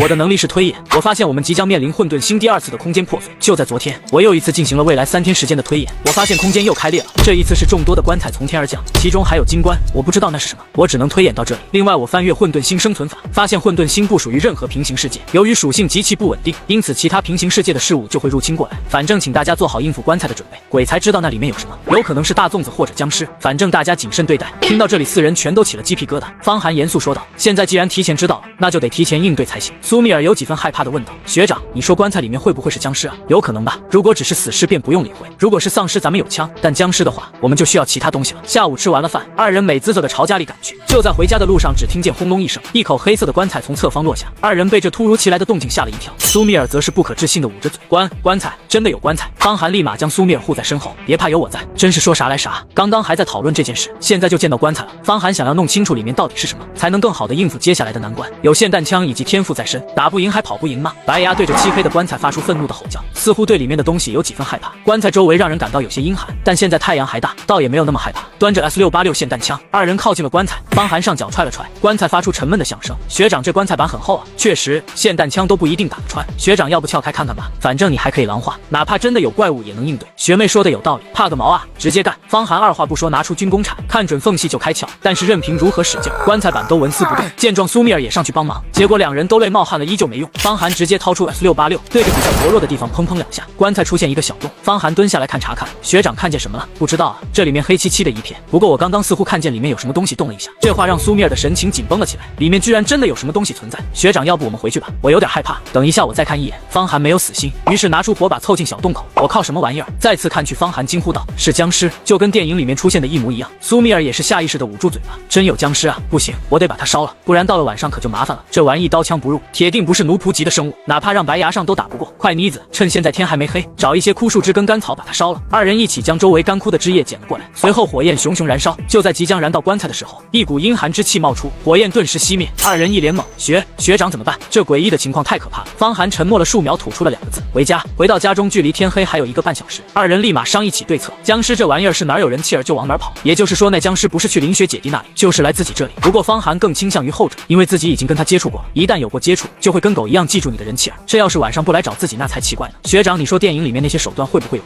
用？有可能，咱们可以试试看。电影中僵尸怕大蒜黄符、桃木剑和童子尿。苏米尔这时提醒道，或许我们可以试试创意工坊。学长，我们今天还剩下一次交易机会，或许我们可以找人换一根桃木，有了桃木我们就可以制造桃木剑，其他几样暂时不太好弄。非常的有道理。很快方寒就在聊天频道询问起来，有人有桃树吗？我拿生肉换。方寒一连发了3条信息，希望有人能刷到吧，不然今晚上可难办了。若是没有桃木剑，晚上或许只能憋气了。僵尸这玩意儿虽然咬人，但憋气，僵尸就无法下口。此时天渐渐黑下来了，棺材发出咚咚咚的响声，随后砰的一声，棺材盖重重的拍在地面上，一只青面獠牙的僵尸赫然出现。他耸了耸鼻子，嗅着人气儿的味道。由于方面几十里都没有其他人在，不出意外的他盯上了方寒这边。僵尸从棺材中跳出来，足足2米多高，一蹦一跳的朝着方寒木屋这边跳来。就在方寒以为没人看见的时候，有人回复了：桃树你还要吗？要的，不过我这边只有10单位了。方寒也是松了口气，10单位啊也可以。你需要什么？保暖的贴身衣物你有吗？最好是内衣内裤。方寒没有墨迹，当即去衣柜花费资源购买了长袖以及短裤，随后又从卧室飞奔向工作室合成，获得羊绒内衣，获得羊绒短裤。方寒立马联系了桃木姐，做好了现在直接交易吧。看见方寒发来的信息，桃木姐也很是高兴。那太好了，直接交易吧。获得桃木时，方寒问道：妮子，你说咱们怎么把这玩意儿做成剑？像保暖内衣啥的，随便想想倒也能想出个大概。可桃木剑该怎么合成呢？桃木加什么东西会出桃木剑呢？学长，要不试试补刀加桃木吧？行，试试看。方寒没有犹豫。如今天色已黑，那僵尸恐怕正在来的路上。目前桃木有10单位，自己则可以试上10次。将桃木放进创意栏之中，随后放入补刀，点击创意合成，获得桃木剑衣。听到提示，二人也是欣喜若狂。我去，你可真是个小天才！方寒当即将桃木剑拿出来，非常完美。学长，那咱们是不是能得出个结论？比如说创意工坊可以用不同材质的东西合成武器？方寒微微点头，我想应该是这样。按桃木剑来看，占大头的东西决定材质，占小头的东西决定形体。这样一来，后期我们或许可以做很多东西了。方寒拿着桃木剑，也是想起了苏米尔的天赋。对了，妮子，鉴定一下桃木剑，万一到时候没有用，自己冲出去砍那多尴尬。苏米尔开始鉴定桃木剑，桃木当属5木之精，亦称仙木，铸为木剑，可斩邪祟，可杀妖鬼。没错了，学长，确实有用。我们快点再去打磨一把古刀，我们再合成一把。就在这时候，屋外的白牙嗷嗷的叫个不停，二人立马明白有什么东西过来了，而且一定不是地穴人。之前地穴人出现的时候，白牙基本不会怎么叫，因为白牙并不把他当回事。方寒大惊道：是僵尸！虽然内心有几分忐忑，但看了看手中的桃木剑，顿时便提起了勇气。走，出去砍僵尸！二人来到门口，先看看那家伙在哪里。一个模糊的黑影正一跳一跳的朝木屋这边过来，尖刺围墙阻挡。另外还有白牙存在，以及手中的霰弹枪。方寒决定就在院子中跟僵尸搏斗。僵尸越来越近了，二人也是看清了那僵尸的面容。苏米尔有些害怕的说道：这好像是清朝的僵尸，管他什么朝代的，干就完事了。说罢，方寒直接冲了上去，举起桃木剑朝着僵尸的脑袋劈了下去，似乎是感觉到了危险。僵尸猛然一跃，直接跳上了房顶。方寒也是一脸懵逼，我靠，这家伙开了！僵尸速度极快，从房顶飞扑下来，方寒快速闪过，僵尸再度起身，朝着方寒扑杀过来。方寒直接开启天赋，肾上腺素的分泌让他的速度更快，注意力更加集中。方寒直接提起桃木剑冲了上去。太上老君急急如律令，念着有些中二的词，让方寒内心变得激动起来，毫不犹豫的一剑刺向僵尸，刺来一声，桃木剑直接贯穿，同时发出金红色的光芒。僵尸痛苦的身体不断摇晃，随即就好像被扎穿的气球一样，整个身体漏气干瘪了下去，最后只剩下了一套衣服。苏米尔深吸2口气，吓死我了，这家伙有点难杀，他还会躲我的剑。如果真出现大量的僵尸，我们可不好对付啊，必须得加强自身的力量才行了。击杀僵尸，掉落僵尸肉衣。方寒疑惑的过去查看，在官服的底下有一块类似砖块的肉。妮子，鉴定一下这僵尸肉有什么用？僵尸肉可以用来喂养诡异生物的肉类，对诡异生物有着极强的诱惑力，拥有着能让诡异生物变强的力量。二人有些摸不着头脑了，诡异生物又是个什么东西？学长，你说会不会是狼雏这一类的克苏鲁生物？这时候方寒突然想起自己不是可以狼化吗？妮子，我试试看这僵尸肉能不能被我吃掉。苏米尔瞪大双眼，啥？你要吃这僵尸肉？方寒肯定的点点头，变狼以后再吃。如果这玩意儿真能被狼化后的自己吃掉，那自己说不定能突破到战将级。说干就干，方寒立马发动狼化，趁着理智清醒，方寒立马将僵尸肉捡起来，随后咬了一口。原本坚硬的僵尸肉在狼嘴里却显得格外软嫩鲜美，诡异的气息被狼化的方寒直接吸收，他只感觉全身畅快无比，每一寸毛孔都舒展开来，原本就触碰到奴仆级顶点的狼人，在这一刻变成了战将级初期。不到1分钟，方寒就将僵尸肉给吃得一干二净。随后方寒退出了狼化状态，果然有用，太好了学长，这样一来我们就可以去猎杀僵尸了。苏米尔兴奋道，猎杀僵尸能让方寒变得更强，那苏米尔就有动力，只要方寒更加强大，自己也就能跟着享福。方寒听到这话也是一愣，啥玩意儿？猎杀僵尸？你是认真的吗？这一只就有点够呛了。苏米尔眯着眼睛，脸上挂起笑容，总会有办法的嘛。我要辅助学长，让学长经济爆炸，带我乱杀。说着，苏米尔笑了起来，方寒的心窝子都给融化了。方寒一把拉过苏米尔，直接公主抱回到房间。方寒将苏米尔温柔地放倒在床上，苏米尔已经做好了被亲吻的准备。不过等了10几秒后，只听见身旁传来呼噜声。苏米尔先是一愣，随即内心有些失望。学长，你这个大猪蹄子，把人家都扔床上了，连亲都不亲了。直到第2天中午，方寒才醒过来。学长样你可算醒了。方寒一脸疑惑，我睡了很久呢。对啊，学长，现在已经中午了。方寒也是有些奇怪，按照自己的生物钟，一般早上必醒的。我记得我昨天吃了僵尸肉，然后就抱着你，我靠，我居然睡着了。原本还想着做点什么的方寒，这才追悔莫及。对了，这消息得通知下林雪姐弟呀。林雪姐弟听到方寒昨天真遇见了僵尸，不由得张大嘴巴。我去大哥，真有僵尸啊？我们可啥都没有啊，这要是碰见了，不得跟你说再见啊。方寒当即玩笑道，再不再见我不知道，吃席是肯定的了。看见这话，林阳不由得担忧起来，大哥啊，你可要救救小弟啊。方寒当即发了一把桃木剑过去，拿着吧，这东西可以斩杀僵尸，就当还你们上次石头的恩情了。方寒提醒道，白天注意一点，不要往没有光的地方钻。学长，咱们今天多做几把桃木剑，到时候等僵尸爆发的时候挂上拍卖行，绝对能卖个好价钱。学妹你真聪明。方寒看了升级3级的条件，木头石头1500，